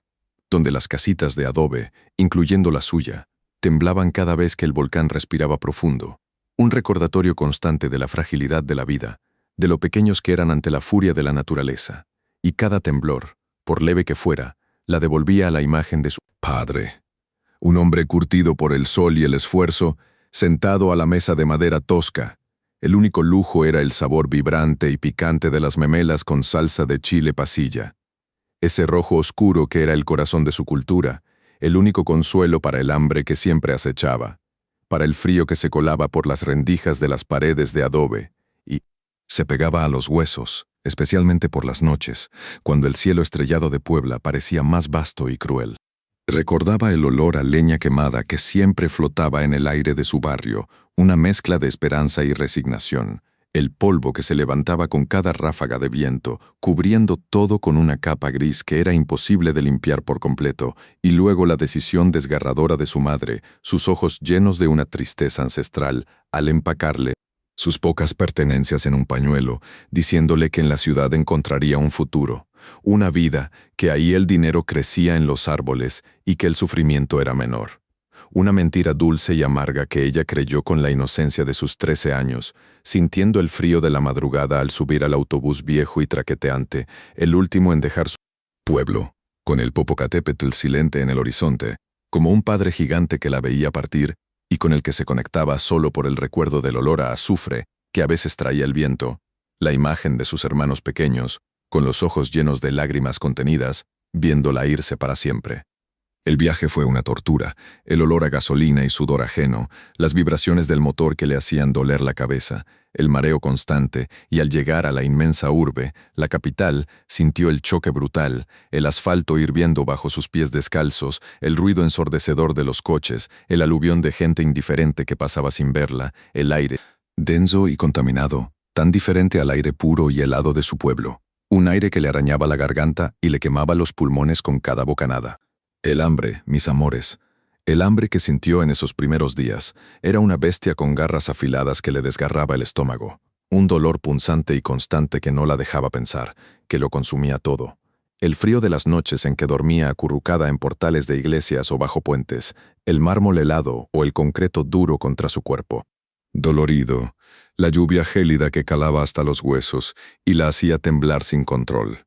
La vergüenza de pedir una limosna, el rubor que le subía al rostro cada vez que alguien la miraba con desprecio, sus pies hinchados y adoloridos por caminar sin parar, buscando algún trabajo, cualquier cosa para no morir de inanición, el olor a basura y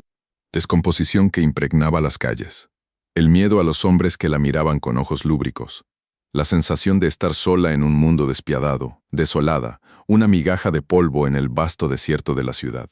Recordaba el día en que encontró sus zapatos remendados con alambre en un basurero, unos zapatos viejos y rotos, ya sin suelas, pero para ella fueron un tesoro, un milagro, la prueba tangible de que podía tener algo, aunque fuera algo desechado por otros. La cinta adhesiva y el alambre que encontró para repararlos se convirtieron en un ritual sagrado, un acto de resistencia, porque tirarlos era como tirar la última prueba de que alguna vez tuvo un hogar, que alguna vez fue alguien en Puebla, un símbolo de su tenacidad, de su lucha diaria por la supervivencia, el último lazo con su pasado humilde pero digno. Esos zapatos que ahora cubrían su rostro, sintiendo la dureza del alambre, contra su piel, la textura áspera de la suela rota, un recordatorio constante de dónde venía y lo mucho que había sacrificado, lo mucho que seguía sacrificando, cada día, cada hora, cada segundo de su vida, por ese pequeño milagro que era su hijo, por esa operación que costaba más que 100 años de su salario miserable de 3,000 pesos al mes. Y en medio de ese torbellino de dolor y recuerdos, justo cuando el desespero se apoderaba por completo del alma de Remedios, cuando sentía que el aliento se le escapaba por entre los dedos, y Mónica, con esa voz de hiena rabiosa, continuaba vociferando sobre la policía y la cárcel. El sonido ronco y mecánico de unas puertas, las monumentales, puertas de hierro forjado de la hacienda que solo se abrían para el patrón,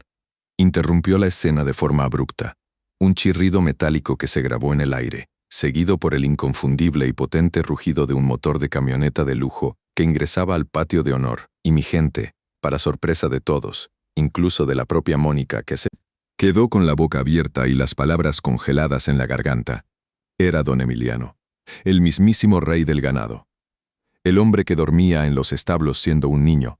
y que ahora era dueño de un imperio. Regresando a la hacienda horas antes de lo previsto, su presencia era una ráfaga de viento frío en medio de la tormenta, un giro inesperado que nadie, absolutamente nadie, había podido anticipar. La camioneta negra, una mole de acero brillante y cuero impoluto, se detuvo con suavidad pero con una autoridad innegable justo en el centro del patio, proyectando una sombra imponente sobre el mármol pulido y las bugambilias, y la puerta se abrió con un sonido sordo, revelando la figura de don Emiliano, un hombre de 45 años que irradiaba una mezcla de poder discreto y una calma perturbadora. Su estatura, su corpulencia bien conservada por el trabajo duro de toda una vida, llenaban el umbral de su camioneta, y desde el primer instante sus ojos, esos ojos penetrantes que habían visto nacer y morir miles de cabezas de ganado, que sabían leer la honestidad en el más pequeño de los gestos, esos ojos, mis amores, escanearon la escena con una rapidez que heló la sangre de Mónica y de todos los empleados presentes. Vio a Remedios, encogida en el suelo, con el rostro oculto por sus zapatos remendados con alambre, su cuerpo tembloroso, una pequeña mancha de miseria en el centro de su lujoso patio. El olor a cloro y a lágrimas amargas ahora chocaba con el aroma a rosas y el perfume costoso de Mónica, creando una atmósfera irrespirable, y vio a Mónica con el rostro enrojecido por la ira y el triunfo, con sus stilettos Versace con hebilla dorada de 22,000 pesos clavados en el mármol, inmovilizados, su postura de depredadora convertida de repente en la de una ratona acorralada.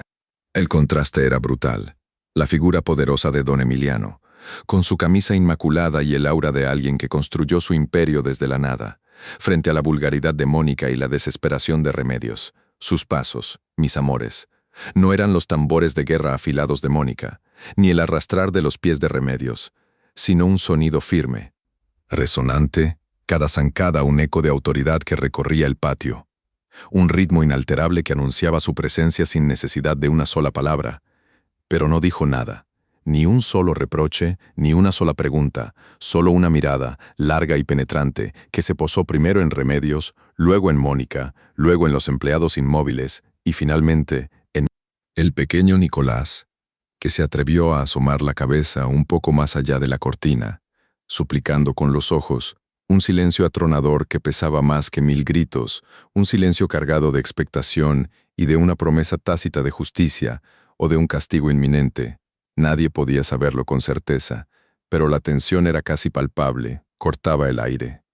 como una hoja de navaja, con una expresión impasible, sin que una sola emoción traicionara la severidad de su rostro. Don Emiliano, el millonario que valoraba la honestidad sobre todo, se dirigió directamente, con pasos decididos y pesados, a su oficina privada, el santuario donde se tomaban las grandes decisiones, dejando a todos con el corazón en un puño, un misterio mudo que se cernía sobre ellos como una espada de Damocles, el ambiente denso y cargado, con el olor a Dior Chador de Mónica, tan intenso que casi ahogaba el suave aroma de las rosas del jardín, mientras Remedios, con el corazón latiéndole como un tambor desbocado, aún en cuclillas, apretaba sus guantes amarillos de goma contra su pecho, su única compañía, su única protección en ese infierno de injusticia. En esta hacienda colonial en Guadalajara, Jalisco, donde el lujo se come con cuchara de plata y la miseria se esconde debajo de la alfombra, mis amores, se desató una tormenta que nadie pudo detener, porque don Emiliano, con aquella expresión impasible que te cortaba el aire como una hoja de navaja, sin que una sola emoción traicionara la severidad de su rostro cincelado por años de trabajo y decisiones difíciles, se había dirigido directamente, con pasos decididos y pesados que resonaban como el eco de una sentencia inevitable, a su oficina privada, ese santuario de caoba y cuero donde el silencio era tan grueso que casi podías masticarlo, el lugar donde las grandes decisiones, las verdaderas, se tomaban lejos de ojos curiosos, dejando a todos con el corazón en un puño, un misterio mudo que se cernía sobre ellos como una espada de Damocles, el ambiente denso y cargado, con el olor a Dior Chador de Mónica, ahora tan rancio y pesado que casi ahogaba el suave aroma a rosas del jardín, mientras Remedios, con el corazón latiéndole como un tambor desbocado, aún en cuclillas sobre las frías losas de cantera, apretaba sus guantes amarillos de goma contra su pecho. Su única compañía, su única protección en ese infierno de injusticia que le quemaba el alma y las manos. Con la solemnidad de un juez que prepara su veredicto, don Emiliano entró a la vasta oficina. El aire acondicionado susurraba apenas audible, chocando con el olor a madera pulida y cuero fino, un contraste abismal con el cuarto de servicio de Remedios que olía a humedad y a jabón barato. Sus dedos gruesos, marcados por el trabajo de toda una vida, aunque ahora limpios y cuidados, se movieron con una precisión casi ritualista hacia el panel de control oculto detrás de un cuadro de un toro de Lidia, conectando el sistema de cámaras de seguridad 4K que tenía instaladas en cada rincón de la mansión, cada pasillo, cada salón, incluso en los jardines, porque don Emiliano, mis amores, no confiaba en la casualidad ni en la fe ciega, confiaba en las pruebas, en la verdad palpable. La pantalla gigante que se deslizaba desde el techo de forma automática, una maravilla de tecnología, se encendió con un suave zumbido, proyectando imágenes nítidas de los corredores, de los salones, de la fuente central donde Remedios acababa de limpiar. Cada detalle era tan vívido que podías sentir el rocío de la fuente en tu cara. Un tenue brillo azulado iluminó el rostro de don Emiliano, revelando la tensión en su mandíbula, la profunda línea que se formaba entre sus cejas pobladas, mientras sus ojos, oscuros y penetrantes, se movían con una concentración absoluta, buscando, rebobinando las horas con una paciencia que solo los hombres de verdad poseen, aquellos que saben esperar el momento justo para actuar. Él recordaba casi como un eco lejano las noches de su infancia, Cuando se quedaba dormido en el establo, entre el calor de los animales y el penetrante olor a heno y a estiércol, soñando con un futuro donde la honestidad sería su único estandarte, donde un hombre valía por su palabra y no por el brillo de sus posesiones. Y ahora, parado frente a esa pantalla de miles de dólares, la misma verdad parecía estar en juego. Una verdad que olía a cloro, a sudor y a la cruel fragancia de una mentira. Un par de minutos que se sintieron como siglos, con el único sonido de los botones presionado con un suave clic, clic, y entonces, con una voz que era un trueno contenido y que resonó por toda la hacienda, don Emiliano ordenó que todos se reúnan en el salón principal. Ahora. Sus palabras, cortas y sin apelación, flotaron por los pasillos, recogidas por los altavoces distribuidos estratégicamente, un eco ominoso que llegó hasta cada rincón, sembrando un pánico silencioso, mis amores. Los empleados, que segundos antes estaban murmurando en los rincones o limpiando con disimulo, se enderezaron de golpe, sus rostros pálidos, sus manos temblorosas. Remedios, con el alma encogida, se puso de pie con dificultad, sintiendo el ardor de sus rodillas por el tiempo que había pasado arrodillada. Sus músculos protestando con cada movimiento, el frío de las losas aún pegado a la piel, el olor a cloro en sus dedos enguantados, que no lograba opacar el picor de su garganta, la angustia que le apretaba el pecho.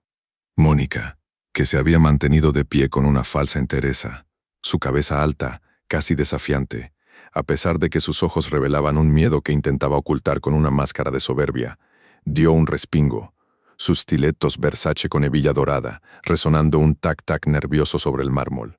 un sonido que ahora carecía de la arrogancia. Antes, sonaba a pasos de una bestia acorralada. El salón principal se llenó lentamente, mis amores, con una procesión de almas expectantes. Los demás trabajadores se congregaron alrededor, sus miradas curiosas, algunas llenas de genuina preocupación por Remedios, otras con un dejo de morbosa curiosidad por el desenlace del drama.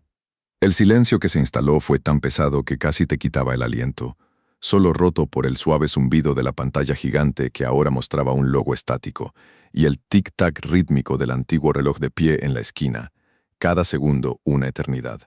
Remedios se quedó en la parte de atrás, encogida, sintiendo los ojos de todos sobre ella como agujas frías. Su cuerpo temblaba ligeramente, un pavor persistente aferrándose a su corazón, a pesar de la promesa de verdad que flotaba en el aire. Sus manos, dentro de los guantes amarillos de goma, estaban apretadas, sintiendo el leve roce del caucho contra sus palmas agrietadas, un ancla en la tormenta. El olor al caro perfume de Mónica, mezclado ahora con el sudor frío del miedo, parecía acrecentarse, inundando el espacio, un aroma que a Remedios le producía náuseas, tan distinto al olor de su tierra natal en Puebla, al aroma de las memelas con salsa de chile pasilla, que era el único lujo de su infancia, un recuerdo dulce que se le antojaba, ahora en medio de tanta amargura. Y entonces, mis amores, la verdad se desnudó ante los ojos de todos con una crueldad que te helaba la sangre. Don Emiliano, sin una sola palabra, solo un gesto firme de su mano, hizo que la pantalla gigante del salón cobrara vida. Las imágenes captadas con una nitidez escalofriante por el sistema 4K comenzaron a reproducirse. Se vio con una claridad que no dejaba lugar a dudas cómo Mónica, la señorita de los Versace carísimos, se movía con una ligereza serpentina por el pasillo, sus pasos depredadores, sí, pero ahora revelaban una intención perversa. Su mano delgada y pálida, adornada con anillos que valían más que la vida entera de Remedios, se deslizó con una lentitud pausada y repugnante hacia la hebilla de su Rolex de tejús de oro blanco con diamantes de 200.000 pesos. Era un movimiento calculado, metódico, cada fibra de su ser concentrada en la maldad. La cámara se acercó, mostrando el brillo frío de los diamantes, la textura del oro, el delicado sonido del mecanismo cuando se desabrochaba de su muñeca. Y luego, con un cinismo que te revolvía el estómago, la imagen mostraba cómo esa misma mano, la misma que minutos antes se había posado sobre la mesa con una elegancia fingida, se hundía, con una precisión escalofriante, en lo más profundo del bolso viejo de Remedios. Ese bolso tan ajado, tan remendado, con el olor a tela vieja y la historia de 1000 viajes apretada en sus costuras. Ese bolso que era la única posesión que Remedios había logrado traer desde su Puebla natal, Desde el barrio de tierra en las faldas del Popocatépetl, donde las casas temblaban cada vez que la montaña respiraba, ese bolso que cargaba la esperanza de un hijo enfermo. El Rolex de oro blanco con diamantes cayó con un leve clink silencioso sobre el fondo de tela gastada. El sonido apenas audible, pero en la pantalla, magnificado, sonaba como una campana fúnebre para la dignidad de Mónica. La gata, la desgraciada, la basura, la había plantado con sus propias, elegantes manos de marfil. Y luego el rostro de Mónica, mis amores, esa sonrisa maquiavélica, esa expresión de triunfo cruel, de victoria anticipada sobre la pobre piojosa, la muerta de hambre, quedó grabada para siempre en la retina de todos los presentes. El efecto de esa imagen fue devastador, una bomba que explotó en el salón. Mónica, la que se creía reina, palideció de golpe, el color abandonando su rostro de porcelana, como si una mano invisible le hubiera succionado la vida. Sus labios, antes tan rojos y provocativos, se entreabrieron en un mudo grito de horror. Sus ojos grandes y azules se desorbitaron, reflejando el brillo de la pantalla, la cruda realidad de su bajeza expuesta. Era como si el mismísimo infierno se hubiese abierto bajo sus Versace, y sus piernas, que se habían mantenido tan firmes, tan predadoras, comenzaron a flaquear, a temblar incontrolablemente. Sus rodillas se doblaron ligeramente, haciendo que su cuerpo se cimbrara como una rama azotada por el viento. Su aroma a Dior J'adore, antes símbolo de su poder, se volvió ahora rancio y asfixiante, un hedor a derrota. Remedios, por su parte, se quedó totalmente paralizada. Sus ojos fijos en la pantalla, las lágrimas que había estado conteniendo con tanta fuerza durante horas, esas lágrimas que le quemaban la cara con su salado ardor, se desbordaron por fin, cayendo sin control por sus mejillas polvorientas, lavando años de humillación y de dolor. Era un torrente de alivio y de pena, una mezcla agridulce que le inundaba el pecho, una punzada que le recordaba la esperanza de su hijo enfermo, de la operación, de la vida que se le abría. Su cuerpo, sin embargo, permanecía rígido, como si toda la energía la hubiera abandonado en el momento de la revelación. Solo sus guantes amarillos de goma, firmes en sus manos, le recordaban la dignidad que nunca había perdido. Pensó en su hijo, en cómo cada día de trabajo era un día más cerca de ese milagro imposible. Y de pronto, ese día, ese infierno, se había convertido en un sendero. Los empleados, mis amores, que un momento antes habían estado llenos de chismorreo y de juicio, ahora murmuraban con voces bajas, llenas de indignación y de sorpresa.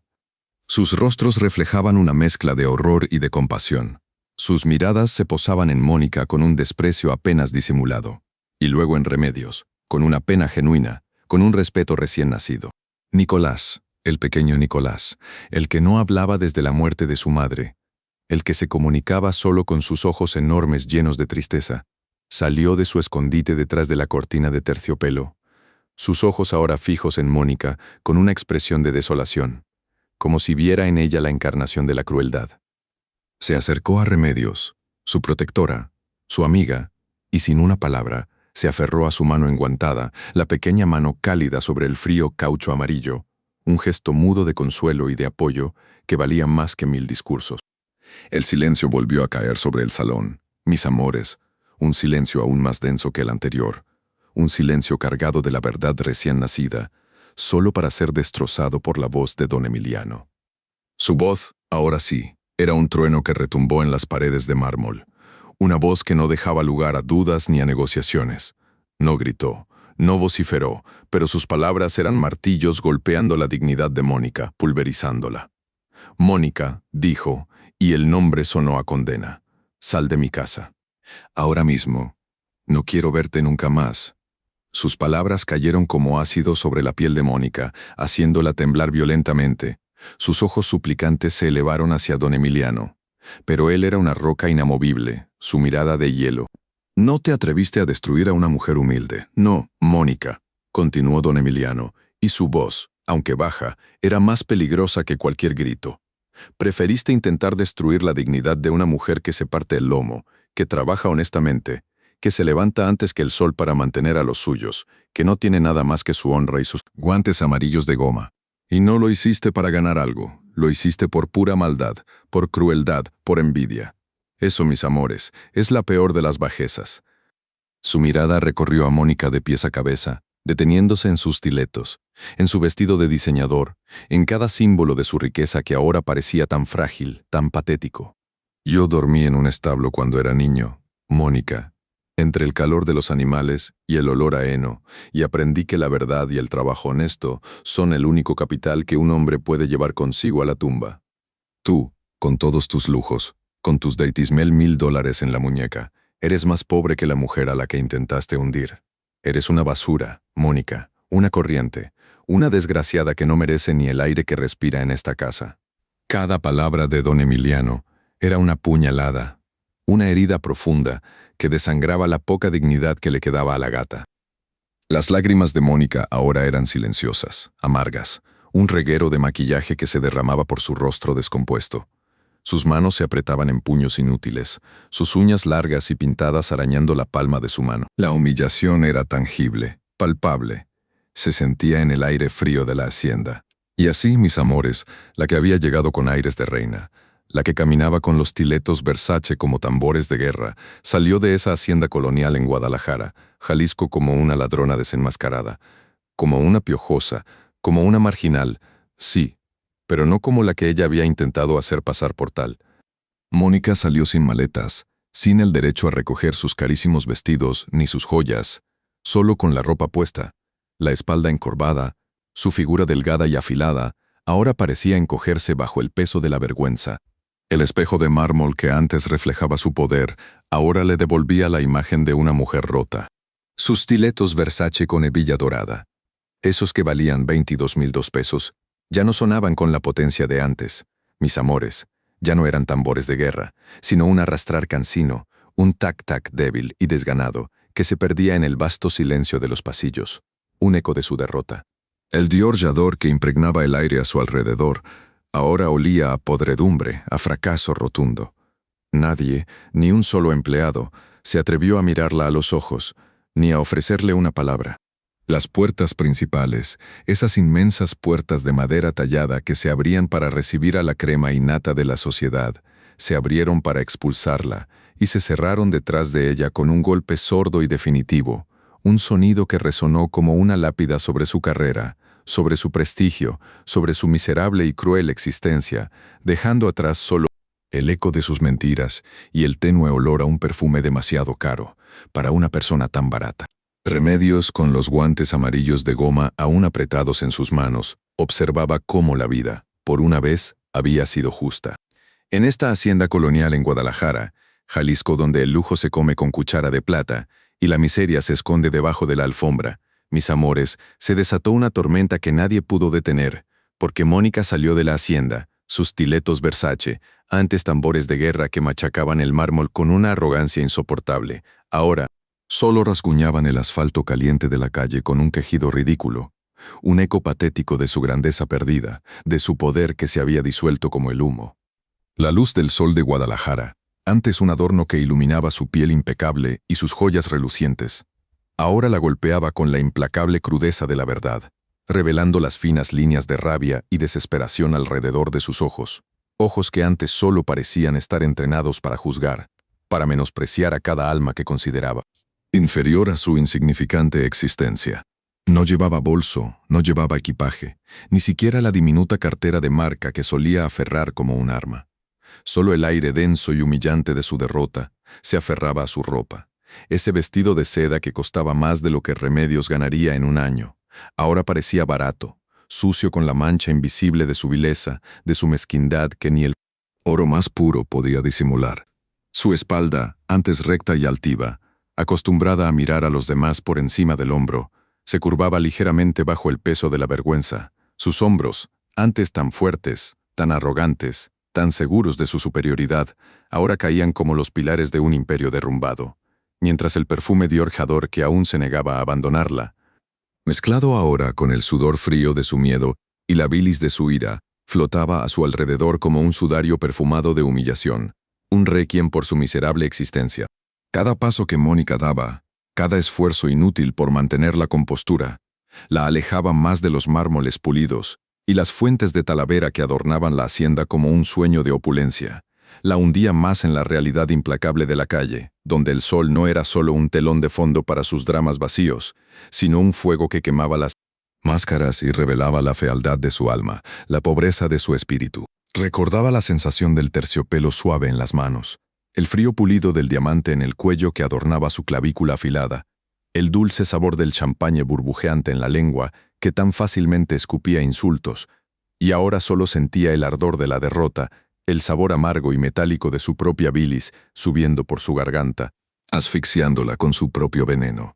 Sus labios, que tan fácilmente habían pronunciado insultos venenosos, que habían articulado las mentiras más crueles con una facilidad pasmosa, temblaban ahora, incapaces de articular una sola palabra, incapaces de formular una excusa, mientras el silencio de la calle, tan diferente al silencio expectante y tenso de la hacienda, la engullía, la asfixiaba, la hacía diminuta, insignificante, una basura que el viento se llevaría. Mónica, la igualada, la desgraciada, la corriente, se disolvía en la vastedad indiferente de la avenida, dejando atrás solo el eco de su fracaso y el tenue, casi imperceptible, olor a un perfume demasiado caro para una persona tan barata. Mientras Mónica se perdía en la vasta extensión de su propia insignificancia, la gata marginal que la vida había puesto en su lugar, don Emiliano,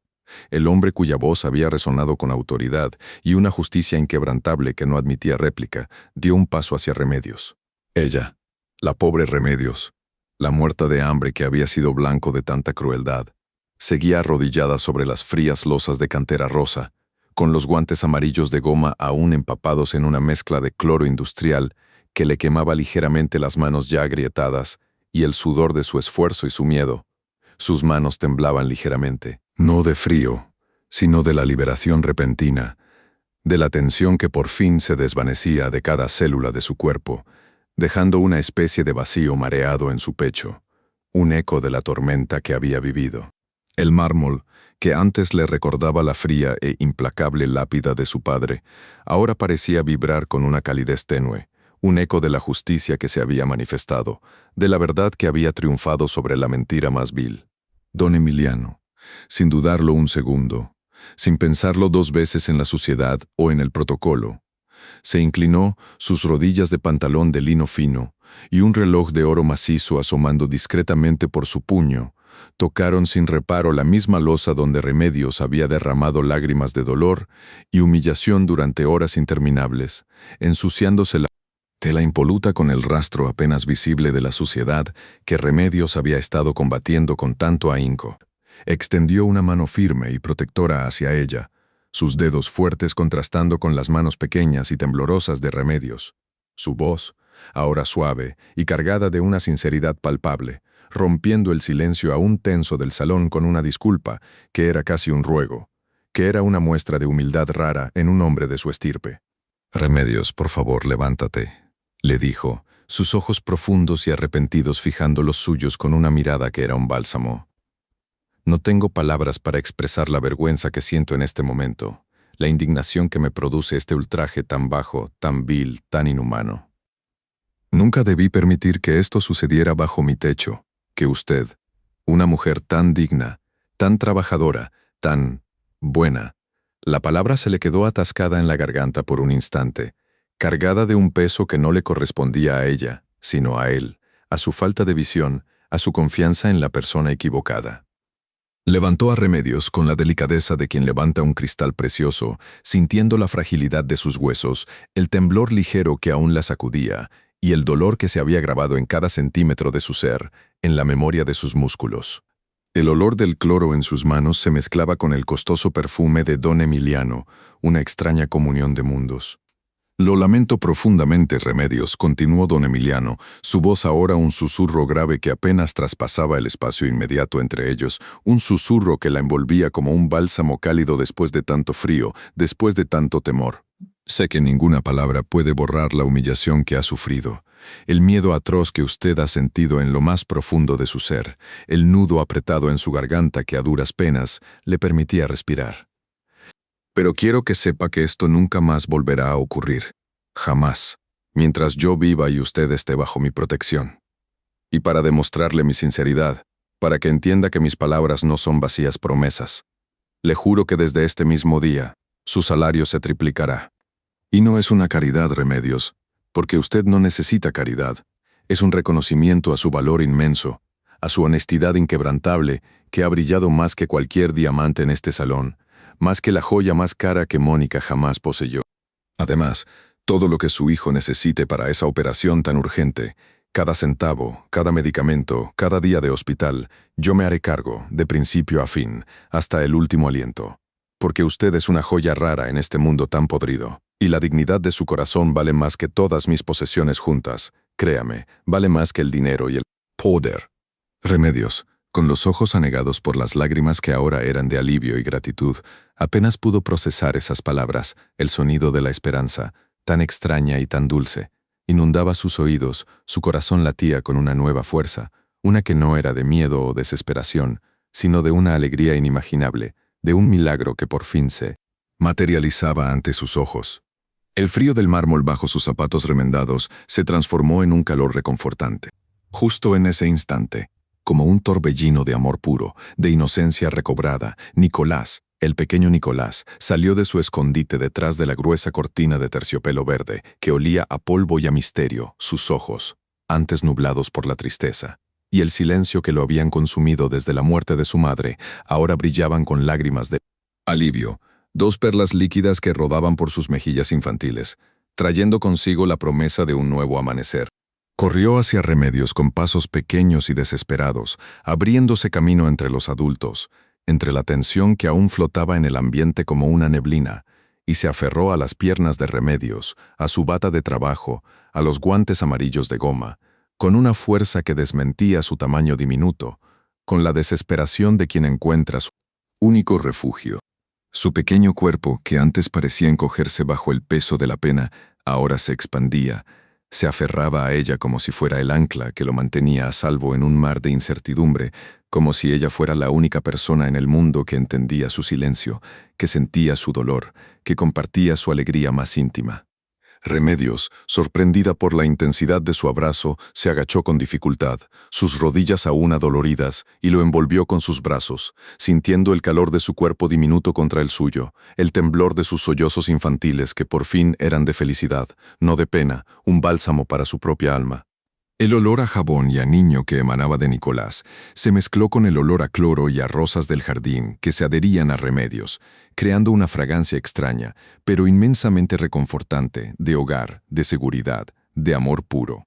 Nicolás, por primera vez en años, emitió un sonido, un gemido ronco, ahogado, una sílaba apenas perceptible que fue como un trueno en el silencio de la mansión, como el romper de un hechizo ancestral. ¿Nico? ¿Ma? ¿Ma? Fue apenas un balbuceo, un susurro roto, pero para Remedios, para don Emiliano, fue la ruptura de un hechizo, el sonido de una voz que renacía, un milagro susurrado que llenó el salón con una esperanza tan tangible que casi se podía tocar, se podía saborear en el aire. Las lágrimas de Remedios, contenidas por tanto tiempo, por tantas humillaciones, finalmente brotaron, cálidas y liberadoras, mezclándose con las de Nicolás, un río de emociones que disolvía el amargo rastro del miedo y la injusticia. Los demás empleados, que se habían mantenido en un respetuoso y tenso silencio durante la confrontación, observando cada gesto, cada palabra con una mezcla de pavor y esperanza, incapaces de procesar la velocidad vertiginosa con la que la rueda de la fortuna había girado, finalmente rompieron su inmovilidad. Primero fue un aplauso tímido, casi subrepticio, una palmada suave que se perdió en la inmensidad del salón. Pero a medida que el milagro de la voz de Nicolás se hizo evidente, a medida que la imagen de Remedios abrazada al niño, con don Emiliano observando con una mirada de profunda humanidad, se grababa en sus mentes como una pintura imborrable. Los aplausos se hicieron más fuertes, más unánimes, un torrente de sonido que llenó los corredores, rebotó en los arcos coloniales adornados con bugambilias, subió por las paredes hasta los techos artesonados. Eran aplausos no solo de alivio, sino de admiración sincera, de solidaridad profunda, de una justicia que por una vez había prevalecido de forma rotunda e irrefutable. Sus rostros, antes tensos y preocupados, ahora se iluminaban con sonrisas genuinas, con miradas de respeto hacia Remedios, la mujer que había soportado tanto y que ahora, por fin, veía una luz en su oscuridad, un sol que disipaba las sombras de la desesperación.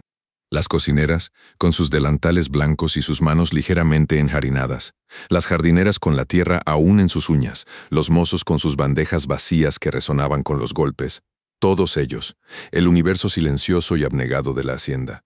estallaron en una ovación que resonó con la fuerza de un coro, un himno a la dignidad, a la bondad que había sido probada y que había triunfado sobre la maldad.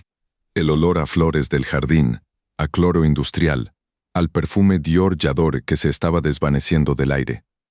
Ahora se mezclaba con el aroma a esperanza, a un futuro diferente, a un mundo más justo. Remedios, todavía sujetando a Nicolás con un brazo, con el calor de su pequeño cuerpo aferrado a ella, se levantó con la ayuda de don Emiliano, sus piernas aún temblorosas, pero su corazón ligero como nunca antes lo había sentido, como si una pesada lápida se hubiera levantado de encima de su pecho.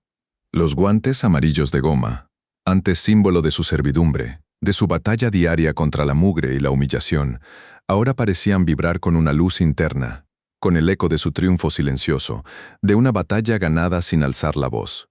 Se dirigió hacia un espejo alto con un marco de plata antigua, un adorno lujoso que raras veces miraba fijamente, pues su propio reflejo solía traerle el peso de su cansancio, la dureza implacable de su destino, la imagen de su miseria. Pero esta vez fue diferente. Al verse reflejada en la superficie pulida, con el pelo un poco desordenado por la vorágine de emociones, el rostro manchado de lágrimas y sudor, el delantal arrugado, no sintió vergüenza ni pena, ni la punzada habitual de su desdicha. En sus ojos, antes tan cargados de desilusión y resignación, ahora brillaba una chispa, una flamita de esperanza, una fortaleza inquebrantable que había sido forjada en el crisol de la adversidad más brutal. Sus manos agrietadas, antes una fuente constante de dolor y el recordatorio perpetuo de su eterna lucha por la supervivencia, se veían fuertes, capaces, y apretaban los guantes amarillos con una nueva determinación, con el peso de la victoria. Sus zapatos remendados con alambre, esos zapatos que ya no tenían suela, pero que ella seguía reparando con alambre y cinta adhesiva. Porque tirarlos era como tirar la última prueba de que alguna vez tuvo un hogar, que alguna vez hubo un pasado menos doloroso. Esos humildes zapatos de 1000 batallas ahora no le parecieron una cicatriz de su pobreza, una señal de su carencia. Al contrario, al verlos en el espejo, con la luz que filtraba por los ventanales de la hacienda, le pareció que no estaban remendados, sino adornados, que cada trozo de alambre oxidado, cada tira de cinta adhesiva desteñida, no era un signo de carencia, sino de resistencia, de perseverancia, de una dignidad forjada en la propia subsistencia, en el no rendirse jamás ante las embestidas de la vida cruel. Eran su armadura, su bandera, sus pasos valientes que la habían traído hasta este momento de redención, hasta esta victoria que sabía a dulce miel. De repente, esos zapatos brillaban con la luz de una corona invisible, una diadema de esfuerzo y honradez que ninguna joya demónica, ni siquiera su Rolex Datejust de oro blanco, con diamantes de 200,000 pesos, podría jamás igualar, jamás opacar. Eran el testimonio silencioso de que ella, Remedios, la muerta de hambre, la piojosa, la marginal, había sido más rica en espíritu, en alma, en verdadera humanidad, que cualquiera de las almas vacías que la habían cruzado, y esa riqueza, esa fortuna que no se compraba, nadie, absolutamente nadie, podría arrebatársela.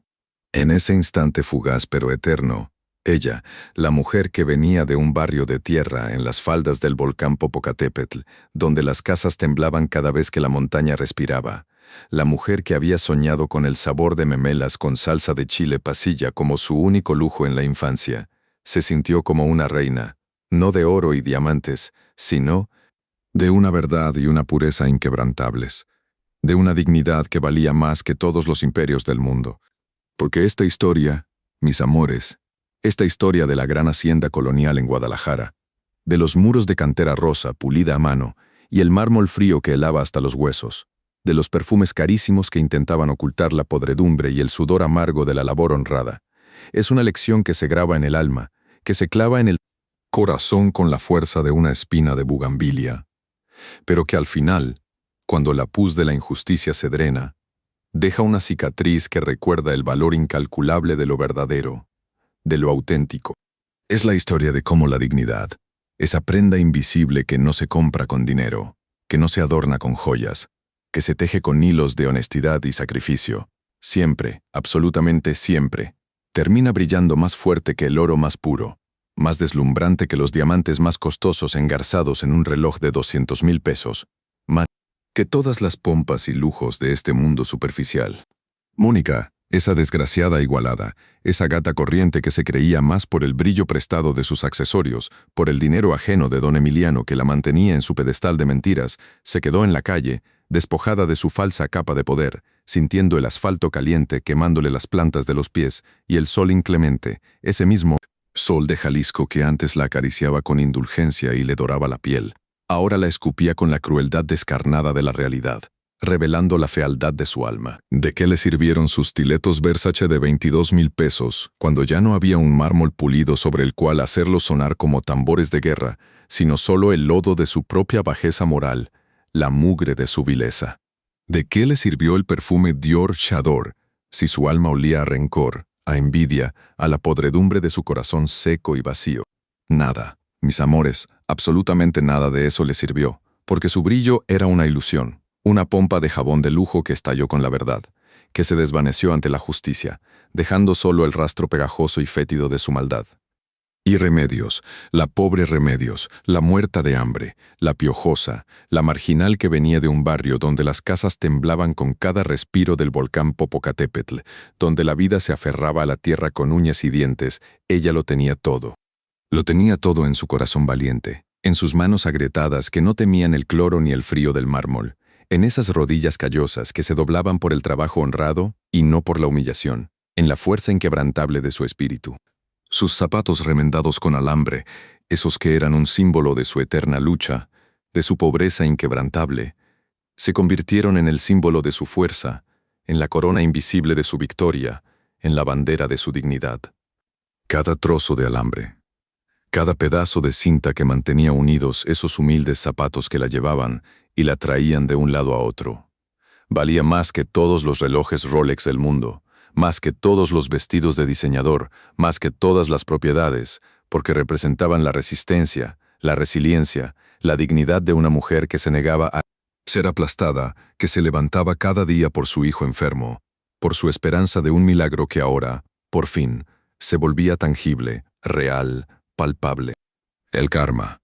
Mis amores, el karma es como la sombra gigante del Popocatépetl sobre el barrio de Puebla. Llega, grande y silenciosa, sin avisar, sin pedir permiso, y barre con todo lo que no está cimentado en la verdad, en la honestidad, en el amor. La vida es un espejo implacable, y lo que arrojas al universo, lo que siembras con tus manos y tu corazón, te lo devuelve con la misma intensidad, con la misma fuerza, multiplicado. Mónica sembró maldad, cosechó humillación y el desprecio de todos. Remedios sembró trabajo duro, honestidad a prueba de fuego y amor incondicional por su hijo, y recogió la recompensa de una nueva vida, de la esperanza para su hijo, del respeto y la admiración que ni todo el dinero del mundo podría comprar, ni todos los lujos podrían igualar. La riqueza, mis amores, la verdadera riqueza, no está en las cuentas de banco abultadas, en los autos lujosos que nadie necesita, en las casas con 1000 habitaciones vacías. La verdadera riqueza reside en la pureza del alma, en la bondad del corazón, en la capacidad de mirar a los demás con compasión, no con desprecio, en la humildad de reconocerse en el otro. Don Emiliano, el rey del ganado en el norte de México que no había olvidado sus orígenes humildes. Él que había dormido en establos de niño, supo reconocer la verdad incandescente en los ojos cansados de Remedios. La verdad que la mirada superficial y vacía de Mónica no pudo ver. La verdad que se escondía detrás de la humilde bata de servicio y los guantes de goma amarillos. Nunca olviden, mis amores, que la vida es un tejido delicado y complejo, y cada hilo, por más simple o deslustrado que parezca a primera vista, es esencial para mantener la trama completa. La humildad no es una debilidad, no es un defecto, sino una fortaleza, un ancla inquebrantable que te mantiene firme cuando las tormentas de la envidia y la maldad intentan arrastrarte al abismo. Y esos guantes amarillos de goma, que Remedios usaba para limpiar las manchas de otros, para borrar la suciedad, se convirtieron en el escudo de su dignidad, en la bandera de su lucha silenciosa pero poderosa. La justicia puede tardar en llegar. Puede parecer que se olvida de los humildes, de los que no tienen voz para defenderse. Pero al final, siempre llega, a veces en la forma de un patrón justo y observador, a veces en la voz quebrada de un niño que rompe su silencio milagroso, a veces en la simple y poderosa verdad que un sistema de cámaras de seguridad revela sin piedad alguna. El valor real de una persona no se mide por el precio de su ropa de marca o el tamaño de su fortuna, sino por la integridad de su carácter, por la huella imborrable que deja en el corazón de los demás, por la luz que es capaz de irradiar incluso en la más profunda oscuridad, en el abismo más oscuro. Así que la próxima vez que juzguen a alguien por sus zapatos remendados con alambre, o por su ropa humilde, recuerden a Remedios y pregúntense qué tipo de corona invisible podría estar usando esa persona, qué tipo de batalla ha ganado. Porque recuerden, mis amores, en este teatro llamado vida, el disfraz más caro no siempre es el más digno, y el verdadero protagonista, el que se lleva la ovación final, el que permanece en la memoria, es siempre el que actúa con el corazón puro, con la verdad por bandera y la dignidad como su más preciado tesoro. Un tesoro que brilla más que 1000 souls. Y así, en la hacienda que lo había visto todo, la justicia se sentó a la mesa, no con los lujos y las copas de cristal, sino con la humildad de los que limpian los pisos, y el silencio de Nicolás se rompió para recordarnos que la verdad es el idioma universal del amor, del perdón y de la redención que siempre llega, aunque parezca imposible.